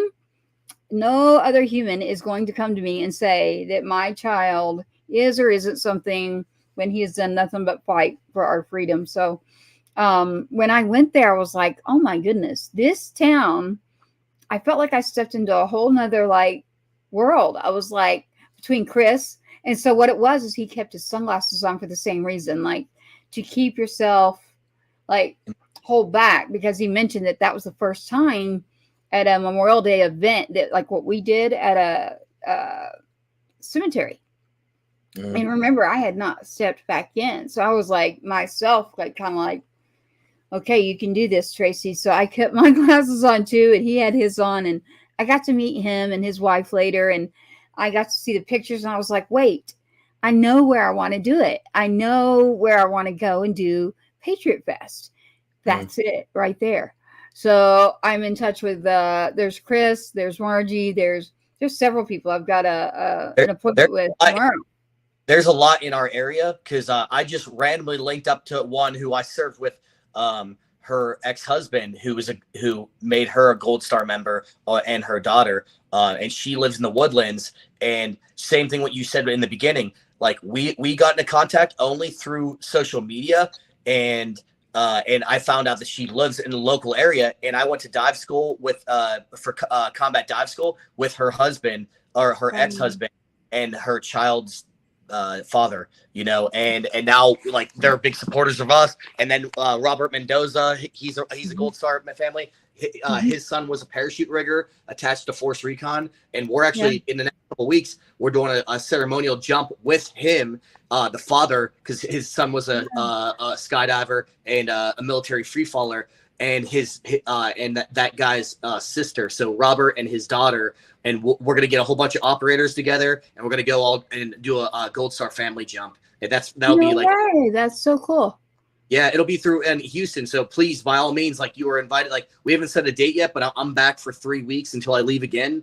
And I want to bring as much support as I can, because like what you said, when we get out in the civilian world, you know, Patriots, all the people you labeled, it's hard. It's hard for us to associate, and even my wife, who she served with me for 11 years, and like when she goes like other wives, and they know I'm here in Kansas right now for work for 5 days, everyone's like, I can't believe he's gone for 5 days. How do you do it? And it's like 5 days, like that's a blink of an eye. Like normally he's gone for a month. And but like other military wives, they support each other, they anchor down, they provide each other, you know, that support network that they need. And that's why I love just, you know, veterans, first responders, and that whole, like, everyone you labeled in Patriots, because we are, like, you know, and we have that common ground and that just willingness to serve, and that tight community bond. Right. Well, you do have something coming up there soon. They beat me to it, but that's okay. What I'm looking to do is a different type of thing. It's not just music. So you do have something coming up there in Conroe. They're on the lake. Big concert, music with a mission. But what we're wanting to do is different. So music mixed in organizations like you're talking about, and then we're all there. And then you have the community come in. And then so when I told someone, I said, I know where I want to do it. I want to do it in Conroe. And they were like, why? Well, if you're talking about Houston, why wouldn't you go like Woodlands or somewhere further? I'm like, because you haven't seen what I've seen. The support, the people, the location, they just like come together, and it's like a beautiful thing to witness. So I witnessed the only place. Now, I don't get out much, I'm not gonna lie, except for to go fight, I do, but I don't go out. So when I go somewhere, it's like, okay, I'm going because, you know, my son and school, or the Capitol, or DC. There's things I'm working on. But when I went, I just was like, you gotta be kidding me. So the Margie Taylor, she would be fine with me saying her name. She does the advertising, and on Monday she goes in and works on the radio, and it's goldstaradvocates.com. And she's out of that area. And so we just did a retreat with Gold Star Parents Retreat. And so we have a full database. So you need things like that. That's very easy for me. As far as families of the fallen, whether it be Border, Gold Star, Patriot, that sort of thing is very easy. The hard part is the money. And that's why I asked you that. I was looking to see, like, if it's an individual or if it's a company, they can just go to your website. Can they just go? Is there a way to donate? Yeah. So we're full on 501c3, federal tax exempt, able to take up to anything. And If they go on the website, they'll see our EIN number. They can contact us. I always try to point people to our Instagram because we're very and that's why I was, it kind of stinks on timing because right now we're doing a complete restructuring where we're getting our website switched over to .org, and all these weird little questions that big donors are asking. And because when I tell them what the things I'm doing and I do it all for free, and they're just like, most people don't do that. So everyone's like, well, what's the catch? And I'm like, there is no catch. That's my way of serving what I'm called to do. And not, like I said, not just my biggest point I'm trying to get across all of this is this is not what God's doing in my life. This is what God's doing in all of our lives. And how can we use our gifts and talents to the Lord to serve others? And not me, what he's doing in my life to all of our lives. And that's what I want to encourage everyone to do. Because I can't be in 6 different countries all the time for the rest of my life. I want others to step up and do the right thing for the right reason, because that's what Scripture tells us to do. And that's what good people do. And that's what we're called to do. You're right. You're definitely right. It is very interesting, though, that I'm sitting here calling Chris for the last 24 hours, seeing what his schedule is, because the commissioner, something came up. He couldn't come on tonight. He usually does the last Wednesday of the month. And so I was like, wait, Chris, I don't know him as well as you do yet, but just the meeting, just being there, and it was me and another mom, and that was Margie, the 2 Gold Star moms. Mm-hmm. But the cafe and his wife and just the people and Doolittle, he came around me, and I have worked on, and I don't get paid. I don't get paid to do this. I don't have a money tree. I don't have a sponsor. I mean, I have people like JMT. I have people like SWAT that lost his internet tonight, that we're looking into things too. But it's like, well, how do you do it? And it's like, I don't have an answer except to say you do it. You just do it, and you just keep going and going, and it's going to work because I'm not going to quit. So that's how it works. But we want to make sure we get it out for you. And partnerships too, like that. I'm a massive, like I said, I think it beats a dead horse by saying I'm a massive believer. But I think just by this falling through and putting me in at this open time that I'm able to do it now is that us partnering together, and I would love to be a part of the music fest, of any kind of fundraising. Patriot Fest. Yeah, I would love to be that's what we do. We help with this. One of the things that really hurts my heart real bad, and it really kills my soul, is when I started stepping in the nonprofit world before I owned my own, and I was working for different ones of multi-million-dollar nonprofits a year. When I started going to other meetings with them, with a whole bunch of, they were fighting over the mission. They're fighting over the donors. That they were outcasting each other, and I was just like, I did not know anything about these. You think that they're these amazing, and I was finding out 30% and less goes to the mission, and it was really soul crushing. So that's when I formed my own and fully went to do my own, and was like, hey, I want to do it for the right reasons, and this, because it's the right thing to do, and truly, and help out others, just like what you're saying. We don't have any of that stuff, but through partnerships and coming together, what does Jesus do? So he fed the multitude with just a few loaves of bread, and broke it and gave them a few fish, and he fed the multitude until they were full. It's what we all can do with the widow's mite. We can we can do so much to cover so much ground. And what are we on? We're not on dollars or anything like that. We're purely filled on faith and determination and motivation for our mission and our causes. And we make alliances to help our cause and to help others, because that's why we came in here. We came in with our hearts, not our wallets, and not to make a quick buck, but for a good cause, to change legislation like you're doing, and getting your voice out there and telling others to do it, because you can't do it alone, and you're being a voice of reason and logic, and you're preaching the word of the all. You're doing what like I said, the modern day stump is today's social media, and you have to step up on that modern day stump, and you got to preach the word, and you got to go and share others and school them up on what the world is going on through right now, and give them good advice.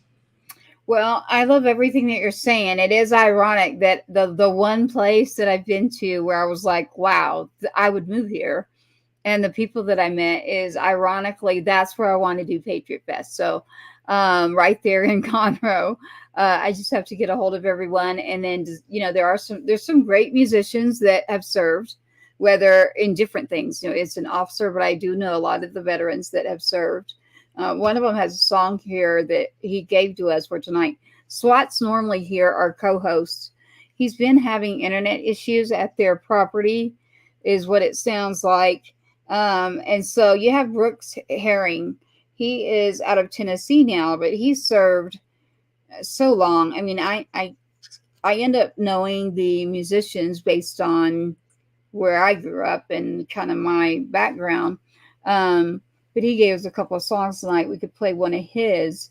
And that's usually what we do. And then I do my own prayer for me. And then, obviously with the kiddo. But do you have any advice for people coming together? Because you mentioned something that I've ran into, and it is life is too short, because I cannot be around I don't care if it's an organization or a group, that they have so much time invested in just taking down each other.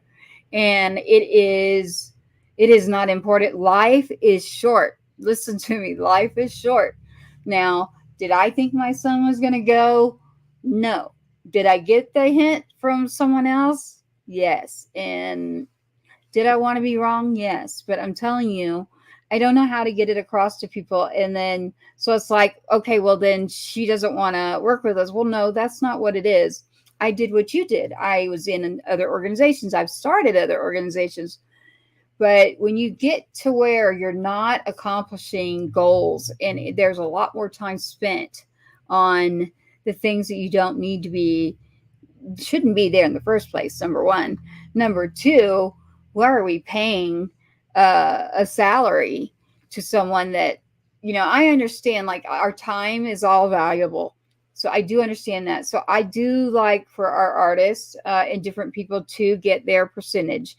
Now that right there would mean for yourself as well. Like, you're set up there and you're at Patriot Fest. Should you get a percentage? Yes. So JMT and I are working on some things, and SWAT, which, he's not here right now, but I do believe that. I believe it because, when you serve for freedom, that first word is free.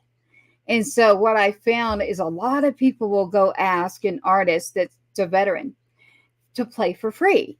And so I've started saying to them, listen to me, you've already served for our freedom. Use that word when you talk to them, freedom. I've already given you for free. Can you now return and give me back a percentage, and we'll work together?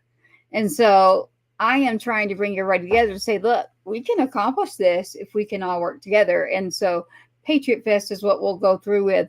And that means helping multiple people that are there and the artists, and, being around people who have that common mindset. And if not, they want to come hear music, that's fine too. They don't have to be gung ho and jump in and do everything that we're going to do. But we definitely, Conho. Well, that's a story. Yes, so Adolfo, hi, it's good to see you on here. Another Gold Star family, and they're down your way. What happened is, when I met JMT, which led you on Patriots Inside the Wire, there was an event, and a very, very good friend of mine, if you saw that song that was played to my son's intro for the show, Patriots Inside the Wire, he lives in Houston, and that's Scotty Frazier. And so Scotty Frazier had been what I would call a mentor. So I end up finding that veterans, when they reach out to a Gold Star family, I mean, just talking to you too, it's like, it makes us feel like we belong. It gives us back like that puzzle piece that's missing. It's like, where do we belong? Are we supposed to go to that? Because that's more, and we're not going to sit there and cry and bring down everything. It's like, but if we do, we'll walk out. So it's educating, it's learning about the things that you teach as well. You mentioned about shooting and the different things that you do and the way that you can teach. I can't tell you how many families ask me on the Gold Star family side, and it can be therapeutic. It's like, yes, I'm talking about what I'm talking about. I see a message. But yes, exactly what you're teaching as far as being safe with a firearm, as far as how to be trained when you're using that firearm. That is actually something that my own son right now, like, I want that for him. I am one of those people that would say, yes, I think it is a smart plan if you're trained and you're going about things like you mentioned. You got to work with your system that's going on. And if there's something wrong, then call it out. I mean, that's what we do. Adolfo has another thing here for you. He's saying that the Memorial Park honoring, so to Adolfo and to you, Dennis, do you know what he's talking about? The Memorial Veterans Park there that was built? Yeah, same one, because there's a lot there. It's the same one I'm thinking. I think I have pictures. Highway, and there's a each branch's flag, and it's like a little waterway thing, and it's really nice out there. It's super nice. And every Memorial Day, me and my this is I'm gonna say this. My wife is amazing. Charlotte's amazing. So we make it our family tradition every Memorial Day first to do the Murph as a family. So we do the Memorial Day Murph workout for 100 pull-ups, 200 push-ups, 300 squats. All of my kids from the age of 3 up do the same. And it was awesome. My son Gunnar, he at 5 years, he just turned 5 last week. He won it for all children 12 and below this year, and that was his second or third year. He just turned 5. That was the second or third year doing it. So wow. Anyways, we do the then I think that and then we go straight to from there. We go straight to the Memorial Day, the cemetery, and we grab a whole bunch of flowers and we plant each flower on each of the fallen's grave. And this year we helped out in Houston's one with the Gold Star families, like I said, Robert Mendoza, and we helped lay out like hundreds of flags this year on each of the fallen's graves. Right. And it was awesome. And I love doing this because when we do it as a family tradition, that my kids know what the suffering that the soldiers in the Mike Murphy from the Memorial Day Murph workout of what they went through, and maybe these guys might be tired because they're doing, like, my kids are like 10, 6, 5, 3, and they're doing all these crazy workouts, and they're like, I'm tired. I'm like, how do you think those guys felt when they were tired? Do you think they were hurting, and then we go and see the fallen, and I reiterate it again, and it really sends home. And we've been doing it, and my oldest is 10, and we've been doing it with her since she was like 3, and they love it. They get and they're very respectful, and they know what it means when someone is a Gold Star member, when someone's a veteran, a patriot, and what it means to serve. I can tell you, my own son, Cash, that just turned 15, when we were there in Conroe, that was the first time we'd ever been included in anything. He opened up to one of the dads there, and I was like, wow. And so now he's like, do they fish? Like, he wants to go fishing. I love deep sea fishing, but he's asking like, where are the people? That's what he's trying to figure out. Like me, like, where are the people? And like, he wants to go fishing. So Adolfo, I saw what you said. So yes, when I met JMT, it was through Scotty Frazier, and then I'm there and I got a message on my phone and I'm like, what? I can't even tell what this was, but it's the wall. So, we've got the Global War on Terrorism. We've got multiple things going on as far as projects. And they were like, your son's name just got added to it's on the wall. And I'm like, no, it's not. And they're like, yeah, it is, Tracy. And then they took the picture and they sent it to me. And I was like, really? And I was like, well, I don't know how they go about this, but okay. That I don't know if it's cool, but it's not a bad thing. It's like, I was taken back. I was like, okay, well, I'm grateful that someone is actually deciding now that we're going to recognize those that served that are young and, things that happened, which is the area that brought you to your calling after. And it's just ironic. The very thing that killed him is the very thing that you're working on. So, and I'm pretty loud. I do not stay quiet when it comes to this subject. So I know that JMT has been for a while saying, Tracy, there's someone you need to meet, because I'm telling you, between you and what's happened with you, that not on this channel, but on a back channel, I'll get into it. But one is Kyle. So we got to get Kyle. I'd love to connect the two of you no matter what. And then I'll get a hold of Chris. Oh, there's Aaron. That's Aaron on. He sings. He's down there in Houston as well, around you. So Aaron's a veteran. Aaron, this is Dennis. He's down near you, so we can get you connected. Thank you, Adolfo. I definitely, for you, your family, your child in their service, my heart is your heart. I'm adding you to my list as well. They're talking about children and trafficking here, so I'm trying to get to some of our comments for you, and advocating for saving children. Definitely Brent is always there and always present. I thank you for that. Jeremy, I've seen your message, and I will say to you, I think that you are great, and I think that just stay on path, and whatever you're doing, it will pay off. But we got a lot of messages here. And he says also, Aaron's also saying, thank you for your service. We thank Aaron as well. Aaron is one. Adolfo, I see your message. Yes. So I think on that same wall, he has his child as well. So it's just so strange. So Jason had no clue about the Conroe part. So, or Honor Cafe, or that I was even calling Chris. So the irony in all this is I'm now going to go and say, guess what? We have to do it there now. Because this is like a calling to me. It's like, okay, this gave me my answer that I am correct. That's where I want to do it. So I think we just solidified tonight where I want to do Patriot Fest. And I think it is Conroe.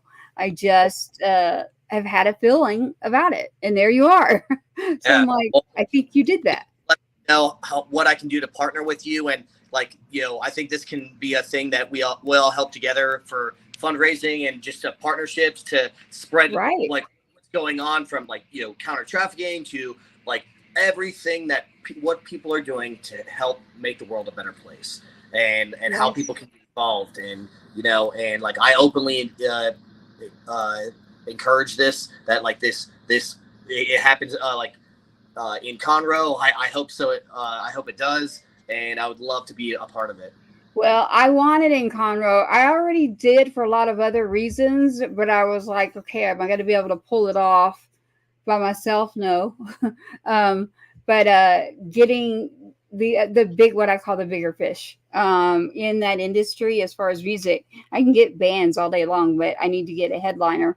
But to be honest, I really do believe with just that area, bringing you together, the right groups, the right organizations, and then still having even the veterans that I work with in the music industry, they aren't just veterans. There's officers, there's every lane you can think of. But I do try to find the ones that have been either in the military or served in other ways. So, and whatever that may be. And that means Christian music as well. So I think I'm going to have to call Chris now and say, hey, when I was calling you and leaving those messages, I ended up getting Dennis on without knowing it. I did no clue. And then now I really do want to do Patriot Fest there. So the lady that does all the marketing and there's a whole magazine there in Conroe and goes on the radio is Margie. And so we are on a board together, and she sent me his number, and she's like, who needs to be where you need to do it, right? And I'm like, well, yeah, I'd love to do it there. I don't want to, I don't know as many people in that area. So it's like, I don't want to impose. Let me just kind of tread lightly and figure out the area. I already love it. But it really takes a location, and then whoever's at that location has got to also help. So I think we solidified tonight that I'll go to Conroe I'm thinking Salado, and that's because of one of the industry individuals that's an officer that represents a band. Shout out to Joe King, NFL player for 5 years now, back singing in Texas. Amazing voice. He sang Amazing Grace recently at the regional Texas Regional Radio Music Awards is what it's called. And that's in Arlington. So shout out to them for Texas Live. Paul, he served. Paul, I know y'all are listening to me right now. I want to do the concert now in Conroe. I would like to do in Salado, Arlington, but I want to add Conroe to this. I know they're listening. That's why I'm saying it right now. So I just want to say thank you for spending your time with us. Thank your family. Again, your amazing wife, Charlotte. Amelia will stay on our prayer list. Your whole family will, you know. It's about everybody. But I do believe that I was supposed to meet you on here because the fact that my very first Memorial Day thing that I ever was asked to do anything with in Texas was there just recently. And everyone always thinks that I have. And I'm like, no, I haven't. You know, I just kind of, if someone asked, I would, but I don't want to impose. I just kind of stick to my thing, you know, which is legislation to get changed about the one way that trafficking is happening. And the statistics will blow you away. And there's another organization that I work with. They'd be fine with me saying their name, but I'm not going to get into that conversation yet. I'm going to get them on the show. And they brought in all the statistics. I was like, oh my gosh, this is crazy. But Dennis, I mean, you would hate to hear this, that, you know, we've got Pflugerville up here. I don't know if you know this area well, up north of your capital of Austin. You go north of that. It's going towards Fort Hood. I'm not quite that far though. I'm north of the capital. I don't want to say exactly where I'm at. But we, I like your area. I'll just put it that way. I just have never, I used to do a lot when he was here, my son, Sergeant Two Step. So I did a lot in this area. And then in this area, this isn't the spot to do it. I just know it. So when I went to Conroe and immediately they were like, yeah, like you need to, because that's part of your son. And I'm like, A, I don't want to take someone's spot. And B, you know, I don't have to have the recognition. And they were like, what are you talking about? And they're like, you've never done any. And I'm like, no. And, you know, and part of it was I ready? Probably not. I didn't go seek it. It's not like someone was saying you can't go to something, but no one ever said, we want you to actually be a part of something. And can you do this part of it on Memorial Day? And so that one caught me by surprise. And I was like, okay, I'll do it, because the lady to put you in touch with in your area is Margie Taylor. Yep. And even for your wife, when you're gone, everything that she does and promotes as a job, literally, I think would be extremely helpful. So ongoing, not even just me, but our board, but they're all in Conroe. So I'm on a board with people that are all there in Conroe. So I'm thinking maybe you need to know these people and know who they are.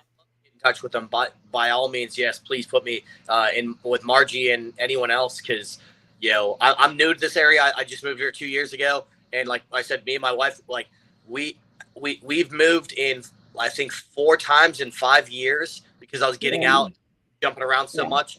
And then we sowed our seeds in right outside of Lake Conroe, and from our church to the community to we've out of all the states and like we've been together from 11 years from California, stationed over there, to stationed North Carolina, Alabama, Georgia, Pennsylvania, and then back here. We've out of our whole time in the military together, we've never had this much family support ever, and we've only lived here for 2 years. From the church that we like, Lone Star Cowboy Church, like we like the community there is just our neighbors are amazing, like all of them, to like everyone in the area, like that like we absolutely love it. I don't know. Heather's saying hello. Heather's on Monday nights with me.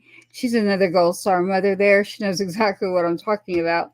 And next Monday we will have Gold Star Parents Retreat.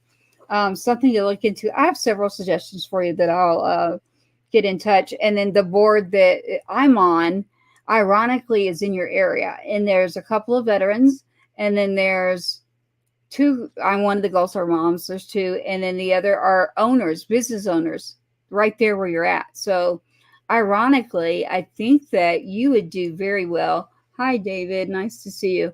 I think you do very well to meet the individuals. And then her radio show she does on a Monday, you can literally run up there and, say, hey, Margie, you want to, let's get this out. I'm not saying, Margie, that I'm giving you more work because I'm not giving you more work, but she would be all about this. She would be all about just, yes, include us. Like any veteran that's doing anything out there right now that is the good work, we want to be included. So I try to get that message out. I just saw Heather. I know her. She wants it too. It's like, yeah, we want to be there. And you're talking about the shooting. She's in competitive shooting right now. I mean, those are things that we want to keep doing. Like, we don't want to be excluded. We're not going to be, crying and mess up the event. a little fundraiser too, like where I teach shooting at, and like, hey, instead of paying for our class, like, how about all that is donation money to these said name organizations, and like that's like fundraise, like, because like I said, like that's what we're called to do, and like and instead of people paying like $200 or $300 or $400 for a whole day of professional instruction from special operators, like what if that half that money was just the ticket and it was all donation money to whoever, I love it. Like, I would do that. Yeah, that sounds like a great idea because I want to do more in the area you're in, and then maybe we can pull it up here. I travel, so anything. I mean, I know people all over the state. It's just that my little area, I end up, I don't know why, but it's like Dallas. I mean, as far as you can get, well, I guess all the states, but when we talk about Texas, it's like from the top to the bottom. But the one area, like you just said, that I went to, and I was like, did I step into a whole nother world? Like, there's this movie, I can't think of the name right now. Like, Jim Carrey's in it, and he's like in a whole nother world. And I was like, am I stepping into like a whole different world here? Like, that's how much I felt the love of that community. I was like, wow, like this is what we need. And I'm then in everywhere, like everywhere in America, this is how you're supposed to be. This is how people get things accomplished. And so I'm so glad to have you on tonight. I see your message there, David. I don't know if you know David Willis. Like you mentioned, you just moved here 2 years ago. I see your message, David. I myself am still getting acclimated. I may have been here, but I wasn't in this world. So this world that I'm now thrown into, I'm getting acclimated too. So it's like, I'm putting that all together, and I'm just going based on what I used to do for work. So my connections come from the work. And so David's talking about, his show and you, and I can see that. So David, send me a text.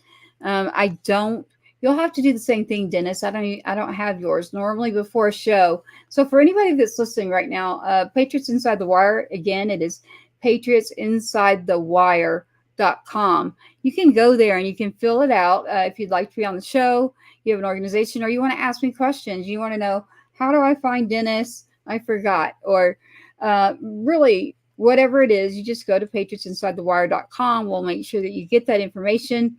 For those that are asking me about Dennis, you see his right there is his website. And if you're listening in audio, it's just heroes4 humanity.us, or get in touch with me and I will make sure that I get your information and then get a hold of you before I pass it on, which is what I do. So, meaning I would not give your information without saying, do you want this person to be connected?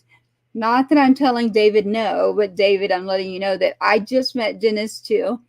I didn't even get to talk to you. Normally, before I would go on a show like this, I would definitely talk to you, but I trust JMT big time. So I was like, yeah, go for it. And I'm glad that he did. Yeah, thank you, David. Definitely. I will get his information for you. He has a show, Homefront. So they'd like to have you on their show. And I think I'm going to be in Conroe soon. So we'll have to see what you've got going on with your schedule. And basically JMT is the one that does the behind the scenes production of what we're going to try to pull together in Conroe. So Well, he's I'll always like, I have a lot of volunteers here because this is my area. We can help out. I have my church that is there. They will definitely, a lot of people will help out. They're there. So like you have a that's lot of great. volunteers because this is my community, and if it's that greater Houston area, like we've got that covered. So Great, because I mean, with just her, and when you're dealing with loss like that in the beginning, there is no stage I'm telling you that it gets better. I'm just telling you that for me, what works is I got to focus myself on things, and I got to look up, and I got to remember the good book.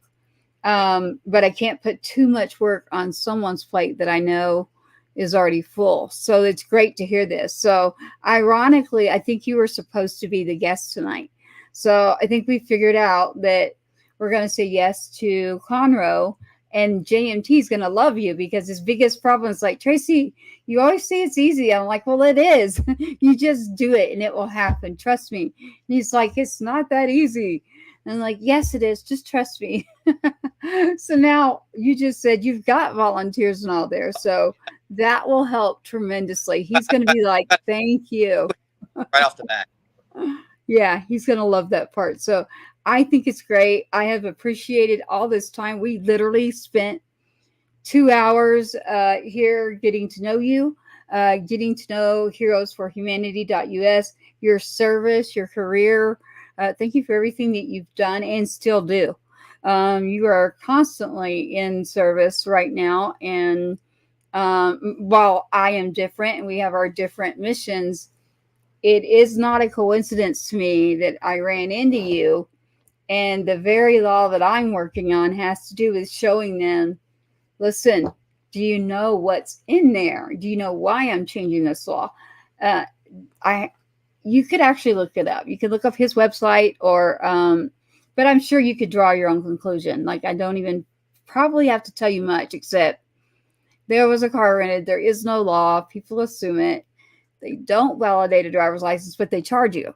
So the state, I started saying in legislation, it's every 2 years here in Texas, everybody that's listening.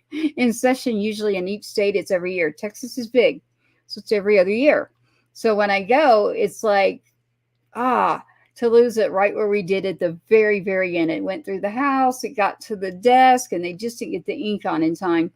But the people that stepped up were amazing, and we want to make sure to continue that, because the numbers are only worse because of what's going on right now. So we do need to get that passed. And what that is it will at least stop. I'm not saying I can solve it, but it will stop a lot of things that happen by the use. And then I look at them and I say, okay, if you don't care about lives being lost, you don't care about these numbers, because these numbers are not numbers, they're people, like my son that get killed. So if you don't care about that, then guess how much they charge you? $9.99 for every person here in Texas. Guess how much money you'll make? And then they are like, oh, well, tell me more about that. And I'm like, yeah, okay, let's talk about the $1 billion you can take from that industry, because we can A, stop something, and B, I can't solve it, but I can give you a good way to stop how it's moving. So I definitely will want to talk to you more when we get further in, because my representatives that represent the law are in Houston, ironically. So I don't know what it is. I'm being called to Houston now again, between the legislation, now between Patriot Fest, everything that means a lot to my heart. And I just got to say, thank you for your service. Again, everybody, this is Dennis Price. He is been in the Marine Corps for a very long time, 13 deployments. I got it right that time, 17 years, and now dedicates his career, his life, the calling is what it is. And it is from taking lives to saving lives, which is heroesforhumanity.us. That is the number 4. I keep saying that because we will be on audio. We appreciate you for joining us, everyone that is out there right now and that will be listening or looking at the video.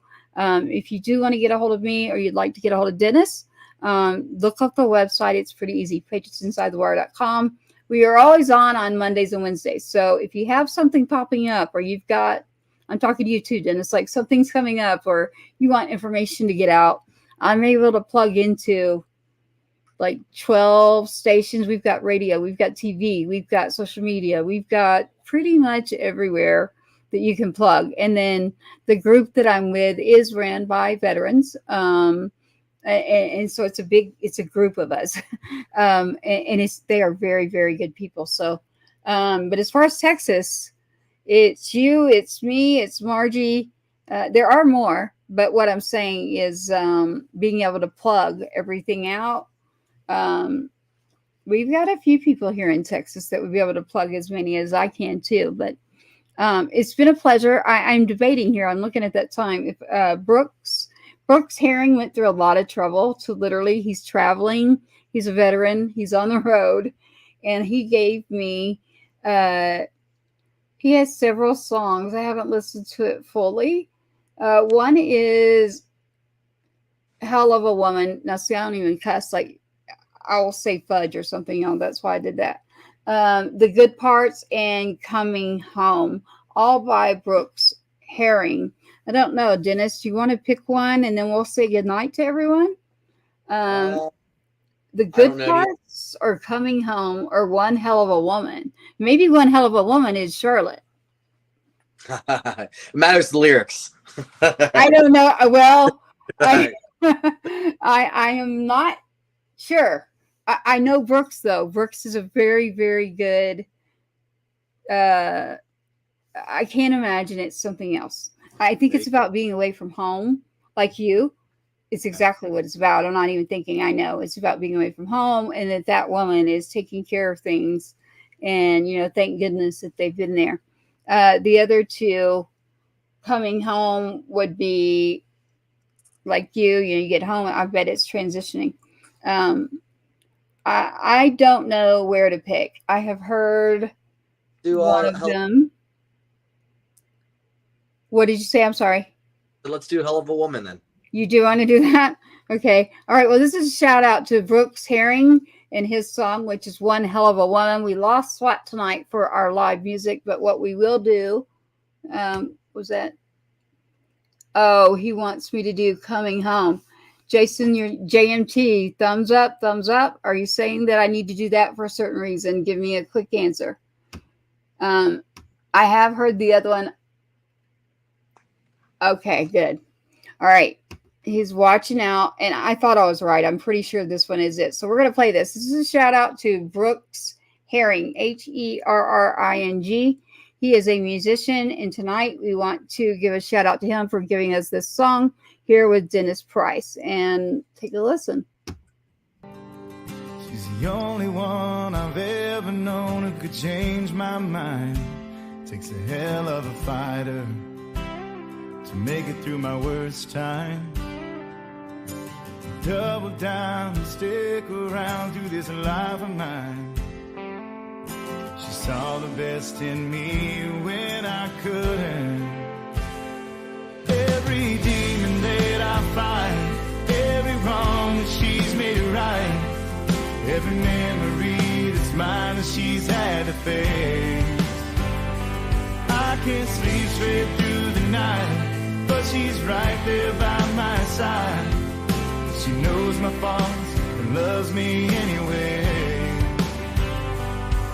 I could spend my life just trying to count the ways.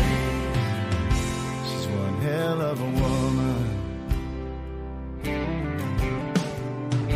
It takes a hell of a mother to raise a kid that's not her own, and love him in a way that I could never show.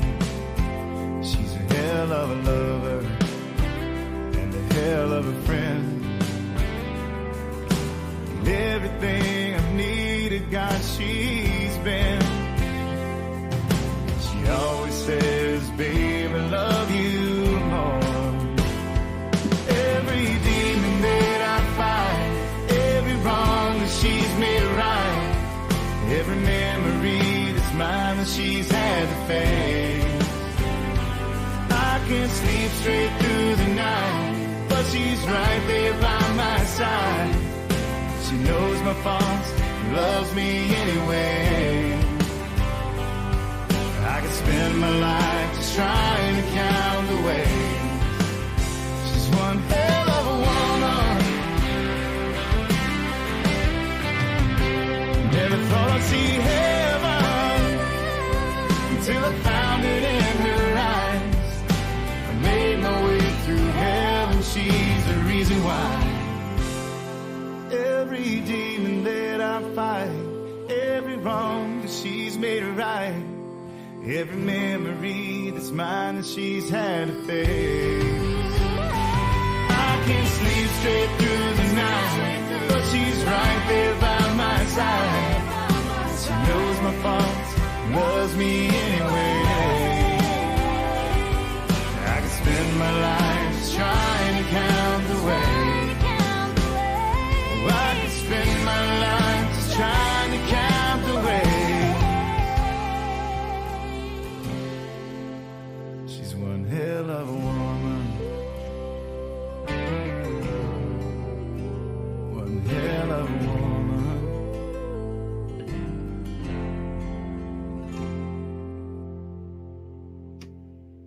What do you think? The song, Do you like that? Did you like it? Yeah, and the pictures that went. Oh. Yeah, no, hold on a second there. Let me get that stuff for you. You are correct. She's one hell of a woman.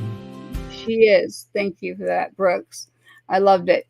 Now, also what I liked is what you just said. The pictures here I'm going through. I do have one question. I know we're running over time here, but I pulled up a picture, and I'm sure you saw my face. And when I looked at it, I was like, wait, I want to ask him what this is. So where is this picture? Here we go. So we've got you here. Yeah. There. And it looks like the same gentleman might be with you. No, not that one. So that was you probably when we swam across Afghanistan. It was me and Chad Robershaw. Let's see. Oh, well, there's that one, but this is when you swam, right? Yeah, and Okay. I actually love it because if you actually zoom in the background on the other side is the Taliban scouts. It's that little speck. If you zoom in, you'll see them on a moped with two scouts. And it was just like perfectly timed for that picture. Wow. I'll be able to pull that up full scale after. And then this picture here, is that also in? That's the Panjshir River Valley in Afghanistan. That's where, and in the book that I'm in, that picture is where I got shot at by the sniper. Like 1 foot over to my right and down was where the first shot rang out. And that's when I started taking off down the mountain to my safe house and regrouping. Wow. This is during the 17 years in? That was during the After. evacuations, yeah. So this is when I went to swim across and go save the 77 Americans and vetted interpreters who were trapped behind enemy lines. Wow. This is the one that I was doing, like the what the heck here? What is this? That's Ukraine. That was sky. Like the whole city was like that. They demolished and leveled this massive city. That one was in Kyiv when the battle, that was just when the Battle of Kyiv just launched, and we got there, and there's it was ridiculous. But it was Bakhmut and Kyiv was that, and I've never seen that decimation of that what human beings can do to another one outside of Fallujah in Iraq, and that's what we did to them. Wow. And this one, Dennis? Yes.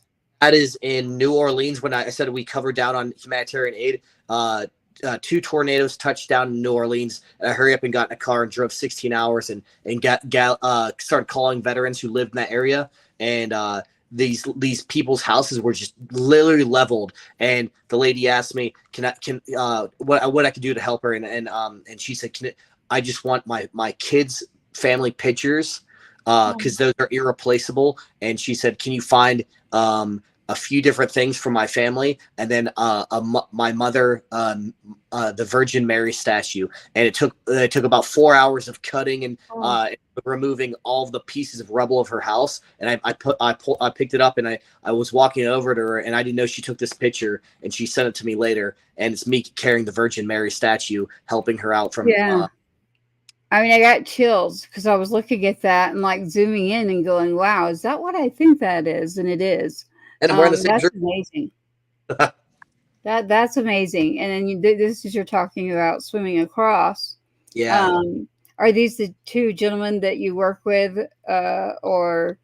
The one on my right or this left is Afghan, and then on the actual right is with tattoos is Chad Rebusha, the my one of my best friends in life and mentor, godmother, the godfather to Amelia now because he saved my life being captured. Wow. Wow. Well, we love him too. We love all of this. I'm going to zoom. Ooh, there it is zoomed in. Yep. Yeah. Right. Background, the perfect timing for that picture is was the two Taliban scouts on the moped that they warned us about like every hour or two that they would just randomly check the border and the route. Wow. Wow. Yeah. So we zoomed that in. Did you mention a book when I brought up? Was it this picture you mentioned? So Chad Rebusha right there. He wrote the book called Saving Aziz last year. It was like Amazon's bestseller. So I'm in that like 6 chapters by name, talking about when we swam across Afghanistan from that picture I showed you where I got shot at by the sniper. That's in there.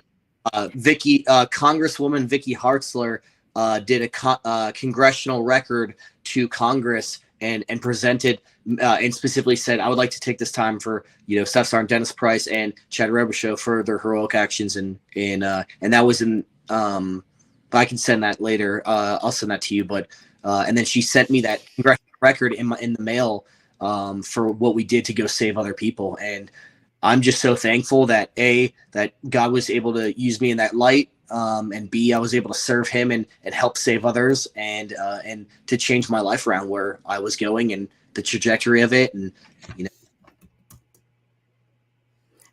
tell me again the name of the book. I'm sorry. Yeah, I want to make sure that...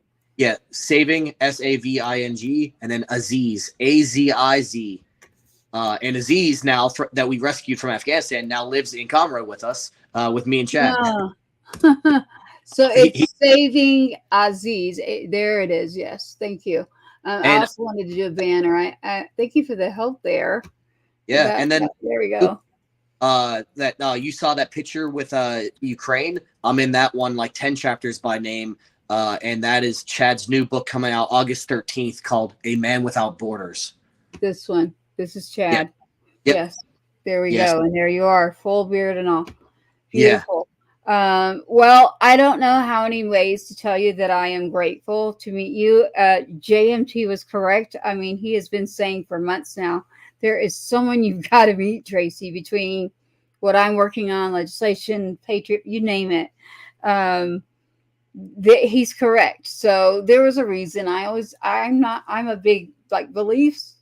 It's the only thing that works for me. So, I believe that the person that canceled worked out great. I believe that Chris not being able to jump last minute was great. And then being able to get a hold of you at this time. And then now it's just solidified how much I wanted to do something there. I'm like, I'm going to do it there because if people will step up to help, then that's the only thing that was scary.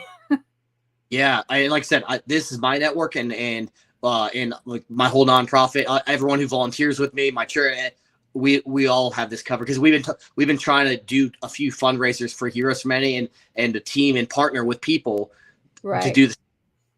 So, well, I think that we met you when I was supposed to meet you, and it's been a pleasure having you on. Again, every picture that I've brought up, everyone that served. The fact that your friend there, is still in touch with you, I'm sure helps you. And that's what I mean by just talking to you too. And me hearing okay, yeah, I'm actually going to be around people that are going to think like me, but also they're actually going to show up and be able to do that work that scares JMT when I'm like, don't worry, it's all easy. And he's like, Tracy, please quit saying easy. And I'm like, the worst thing in the world has already happened to me. So I don't have something that scares me. And I know that sounds odd to some people, but no, that's the truth. I don't know how else to explain it except to say to you, the worst thing in the world's already happened. And so I've got him. As long as I've got him and he's covering me and my children, then I don't see anything that I can't do as long as I can pull it together. So, and I can. So I want him to know that I am usually right, but I can be wrong. But when he says, you always say that, you're like, I'm like, well, I mean, I guess for my shoes and the way I grew up, it was like you did it or nothing happened. So it was like, who else is going to do that? So your community, again, hats off to Conroe. Honor Cafe, by the way, we have mentioned him. I do want to do this. Honor Cafe, if you have not checked that out, in Conroe, in Texas, north of the Houston Woodlands area. Like, how far north is that, Dennis? It's Side of far, what, 30 minutes? just right when it enters Conroe, pretty much. Yes. So even if you're in Houston, like, it's worth it. They talk about traffic and stuff. I'm like, no, it's worth it. You've got to go see it. It's not just a cafe. The whole other side to this, it was all closed up that day I was there. But that's the perfect spot. When I saw it, I went, oh my goodness. There, and then there's another lady that I got to get her name right for you, that I want to put you in touch with all these people. We're doing a call tomorrow with every one of them. And ironically, they all live there in Conroe. I'm the only one that's not in Conroe. But ironically, there was a house across from her. Now, listen, people, this is how strong of a testimony I'm going to give about Conroe, which is in Houston, Texas. Conroe, the way the people come together, the way that they honor each other, the way that you just step up and say, you know what? What do you need? Let's just all pull together. It's the most beautiful thing I had witnessed, that when you come together. You mentioned Latrell. Latrell's there. Doolittle, I'm glad that Doolittle won in his race there. I do know him. A funny story for another time, but he kind of tapped on me because I've worked on a few campaigns, and secretly his was one of them because of one of the politicians. We're working on things to improve things for Gold Star families and others, whether it be, there's a lot of things that need improved. So, and educate, right? We got to educate people. So I'm always going to be in these lines. But again, shout out to Chris with Honor Cafe. If you have not checked out Honor Cafe, I'm not even talking about the food yet. I'm talking about just go check this out. Like, to me, it was like, wow, my son would have loved that place. And like, of course, he'd probably get up and want to sing or something, but it's beautiful. Again, thank you for coming on, Dennis. I mean, again, it is Heroes, the number 4, heroes4humanity.us, where you can find all about Dennis Price. As he mentioned, Instagram right now, you can find, is it just in your name, Dennis, for Instagram? For Instagram, it's at heroes.4, the number 4, humanity. So okay. Heroes.4.humanity. And okay. We're trying to grow our numbers hardcore on that, because just like, the modern day stump, we're trying to get the good news, and then keep, like, since we don't get much donations, we're trying to be influencers so that it's marketing, and then that we can use that money for our missions to go help save other lives. Right. So one of the jobs that I don't get paid right now, but I have the background in, is digital creations and content and marketing. So that is something that is JMT right now. And that's how you ran into me, is because that's pretty much, you put those two things together, and what I do and what he does, that puts forward all these organizations. And it's not about the companies, but it still helps us, like, easily. So I always tell everyone, it's usually an artist. I tell them, in order to get an artist paid, you literally have to download and put it in your playlist, not just listen to it or anything. So I'm big on that one. I'm also big on finding organizations and locations, which Heroes, the number 4.humanity is one. We'll be sure to get that. We can get that on our site too, actually. Great. Yeah, we'll get that on the site. And again, like I tell the musicians, you're welcome on the show, because what it does is it puts out content to multiple locations all at once. And then tomorrow you'll have it on as a podcast with Apple. I mean, every one of them that there is, it's going to be there. So And JMT has that time frame better on the audio. So anybody out there listening right now, I wanted to say thank you. So you have, wow, it is always on X. Something lately. I don't know if you've tried that yet. Have you tried that, Dennis? No, I don't know what that is. It's the old Twitter. So I make the joke. You remember MySpaces? I don't. I'm not that old, but there was this thing called MySpaces and Twitter, and now it has a baby, and it's called X Spaces. And so you go into X, which was Twitter, and there's spaces in there, and the Patriots and the people that I meet. And I'm not going to give away all my secrets on air, but is there a lot of other stuff that I stay away from? You bet.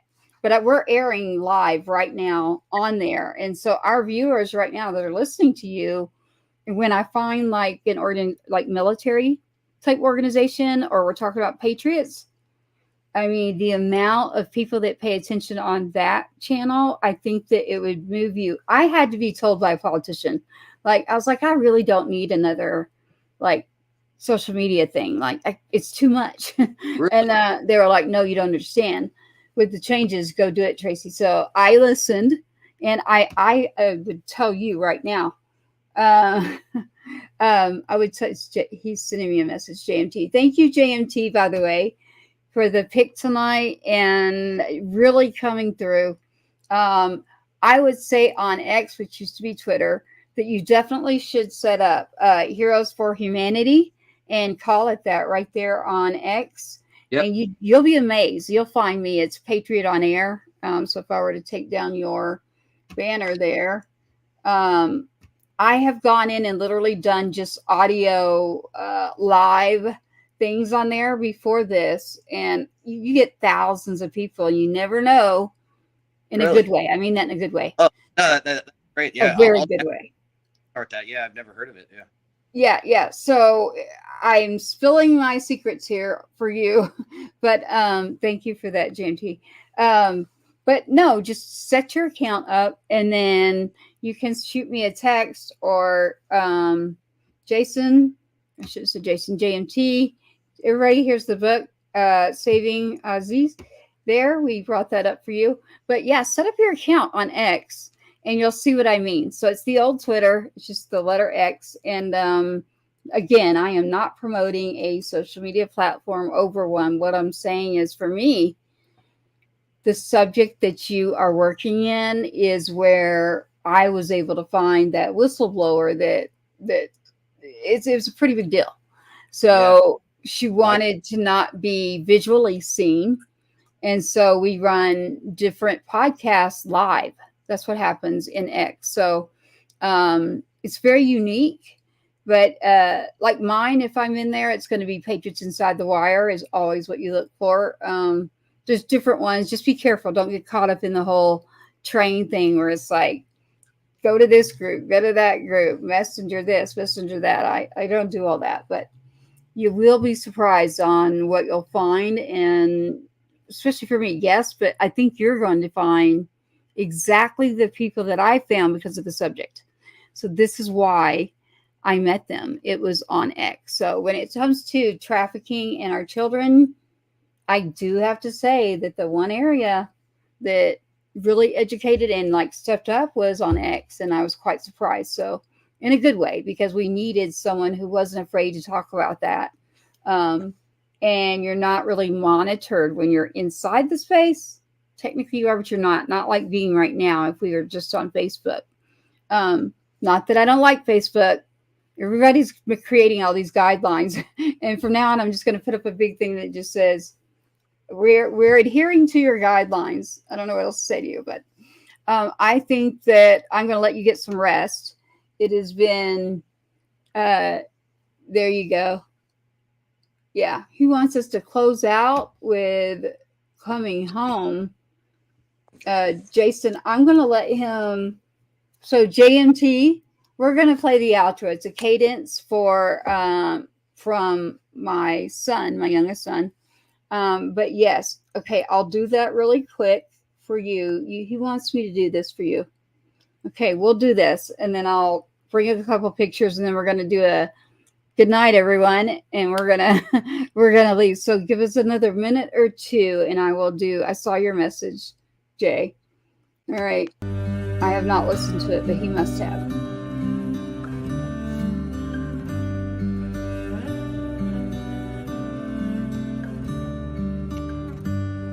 Baby, I won't say a word.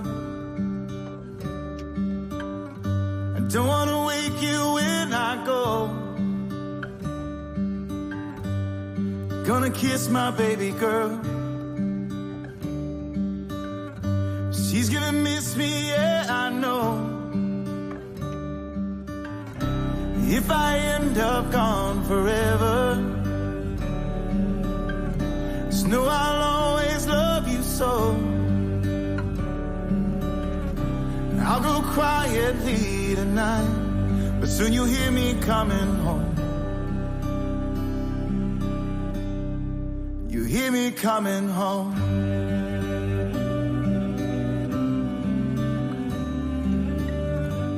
Some things I don't understand. This isn't everything I'd hold. I wasn't born to be a fighter, but I'm following my soul.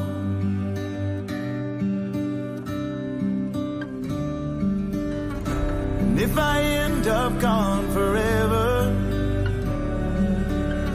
just know I'll always love you so. I'll go quietly tonight, but soon you'll hear me coming home. You'll hear me coming home. At home, in the morning when you wake, and I'm gone, and I'm half a world away. I'll be back before you know it. See you later, don't lose sleep. You can see me when you're dreaming. I'll be watching quietly. But if I end up gone forever, just know I'll always love you so. I'll go quietly tonight, but soon you'll hear me coming home. You hear me coming.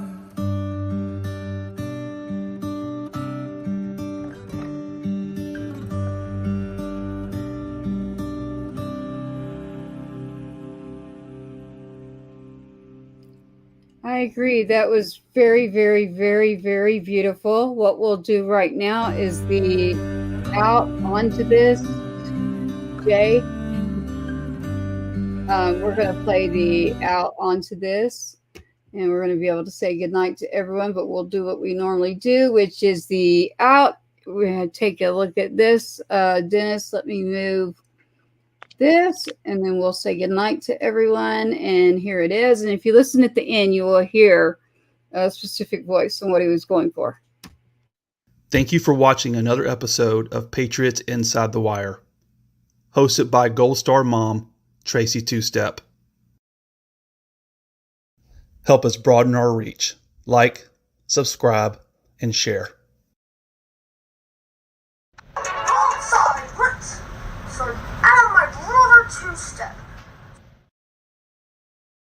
There you go, Sergeant Adam, my brother, Two-Step. So it is about the whole family. It has been wonderful tonight. Thank you so much, Dennis. We are so glad that we found you. And you've always got a home here at Patriots Inside the Wire. You got to get out information. You need to do whatever it is. And it looks like we're pulling you into Patriot Fest. So thank you so much.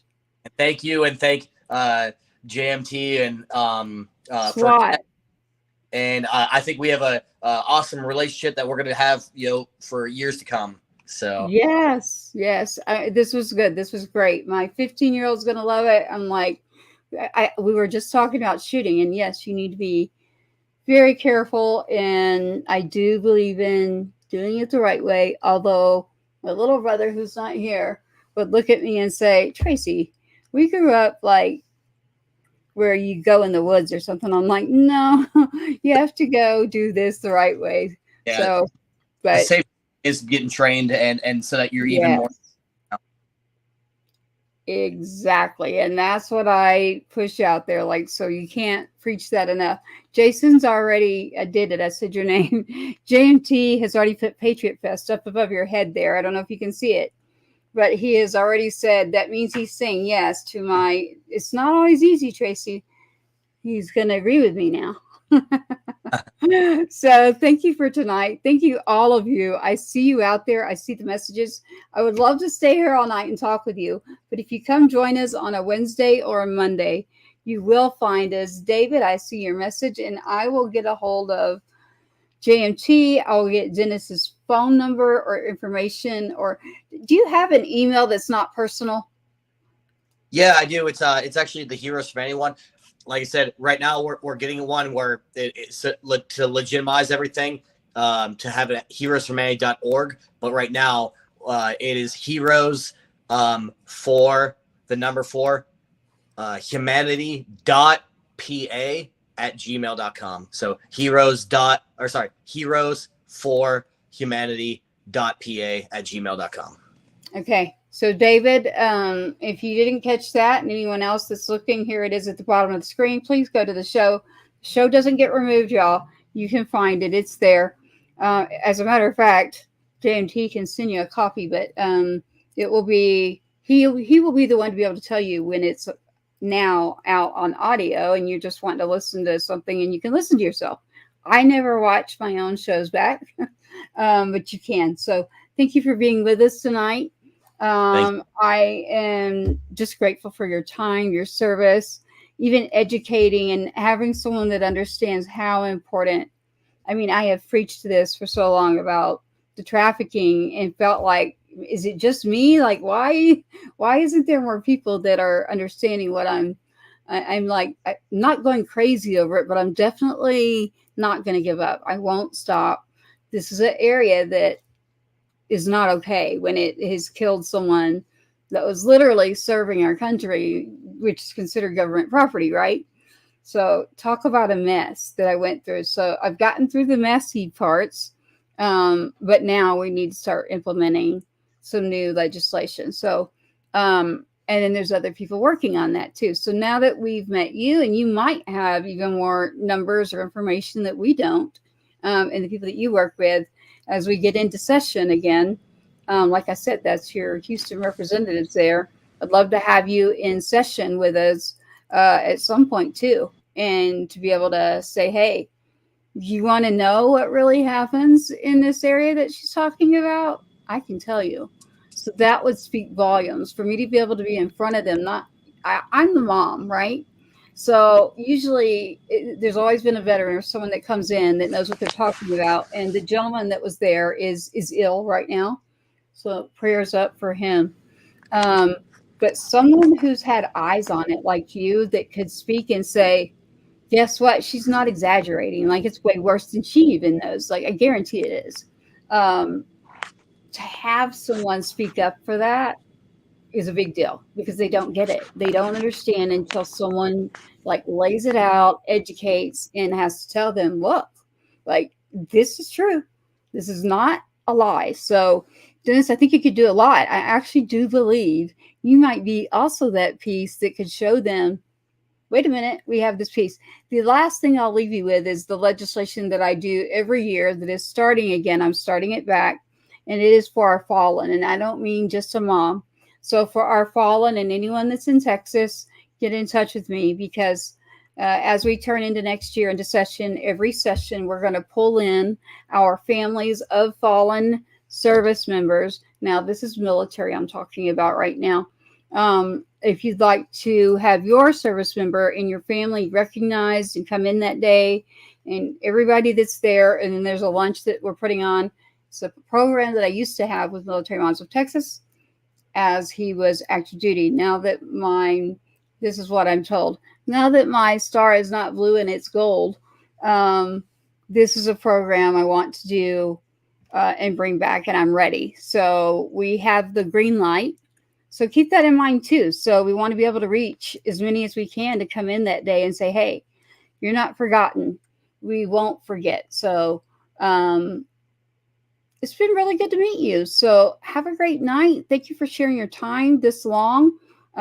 We probably should have talked on the phone first, but everyone seems to love this conversation. So I am going to say good night to all those that are listening still out there. I can see that you are, and I am so grateful for you and thankful, especially there on X. If someone hasn't checked that out, especially for what you're doing. We are going to end this by saying thank you for joining Patriots Inside the Wire on Wednesday Warrior Meeting. And it just so happens that Dennis Price here tonight with Heroes, the number 4 humanity.us. You can look them up. They are also on Instagram quite a bit, but you can get a hold of me and we will get him in touch with you. At this point, we want to say goodnight to you and your family. And again, everyone that's out there that does need to hear the words, somebody cares. No one forgets, because I don't. We will always remember, and we are always going to have each other's backs. We need to do this all across the board. But in my lane, when I come across my lane, and I've met you or you've met me, there's a reason. We need to do something about that. So thank you, Dennis, for hanging in there for 2.5 hours. The internet troubles and different things with SWAT too. So, yeah. Next time we'll shorten that. But this is good. I mean, the numbers of people, they aren't going away. They keep climbing. So I guess they really like to hear what we're talking about. So that's not a bad thing. It's a great thing. But we will let them know that we need to get rest too. And I have a kiddo in there that I'm going to go spend some time with while it's still today, not tomorrow. And again, David, I do see your message. And on home front, send me a text. Why don't you do that? And that will be easier for me. So anyone that wants to get a hold of me, not everybody can, but JMT, go ahead and give my number in a exchange text with Dennis. And that's how I can do it the best way that I work. Like, just shoot me a text and I'll get it. Good night. Thank you for joining us on Patriots Inside the Wire. Please look out for Heroes for Humanity with Dennis Price. We thank you. We thank you for your service. We thank you for your family. And again, prayers for all of you. Special prayers for Amelia. But you know what? Special prayers for all of you, because I have another sibling that's here, his brother, and that can be difficult to be the sibling and something else is going on. I know it from experience that's a whole nother area I'm starting, a whole sibling scholarship. So I do believe there's a whole lot we could work on together, but that is very important to me, and it is a sibling scholarship. So you kind of are bringing all these things around that we have been working on. So I think we've just officially got you on the team. How's that? Oh, God is good. Yeah. Exactly. I love that answer. So good night. Thank you for joining us. And I cannot wait to see you again and hear from you more on Patriot Fest. Good night. Thank you.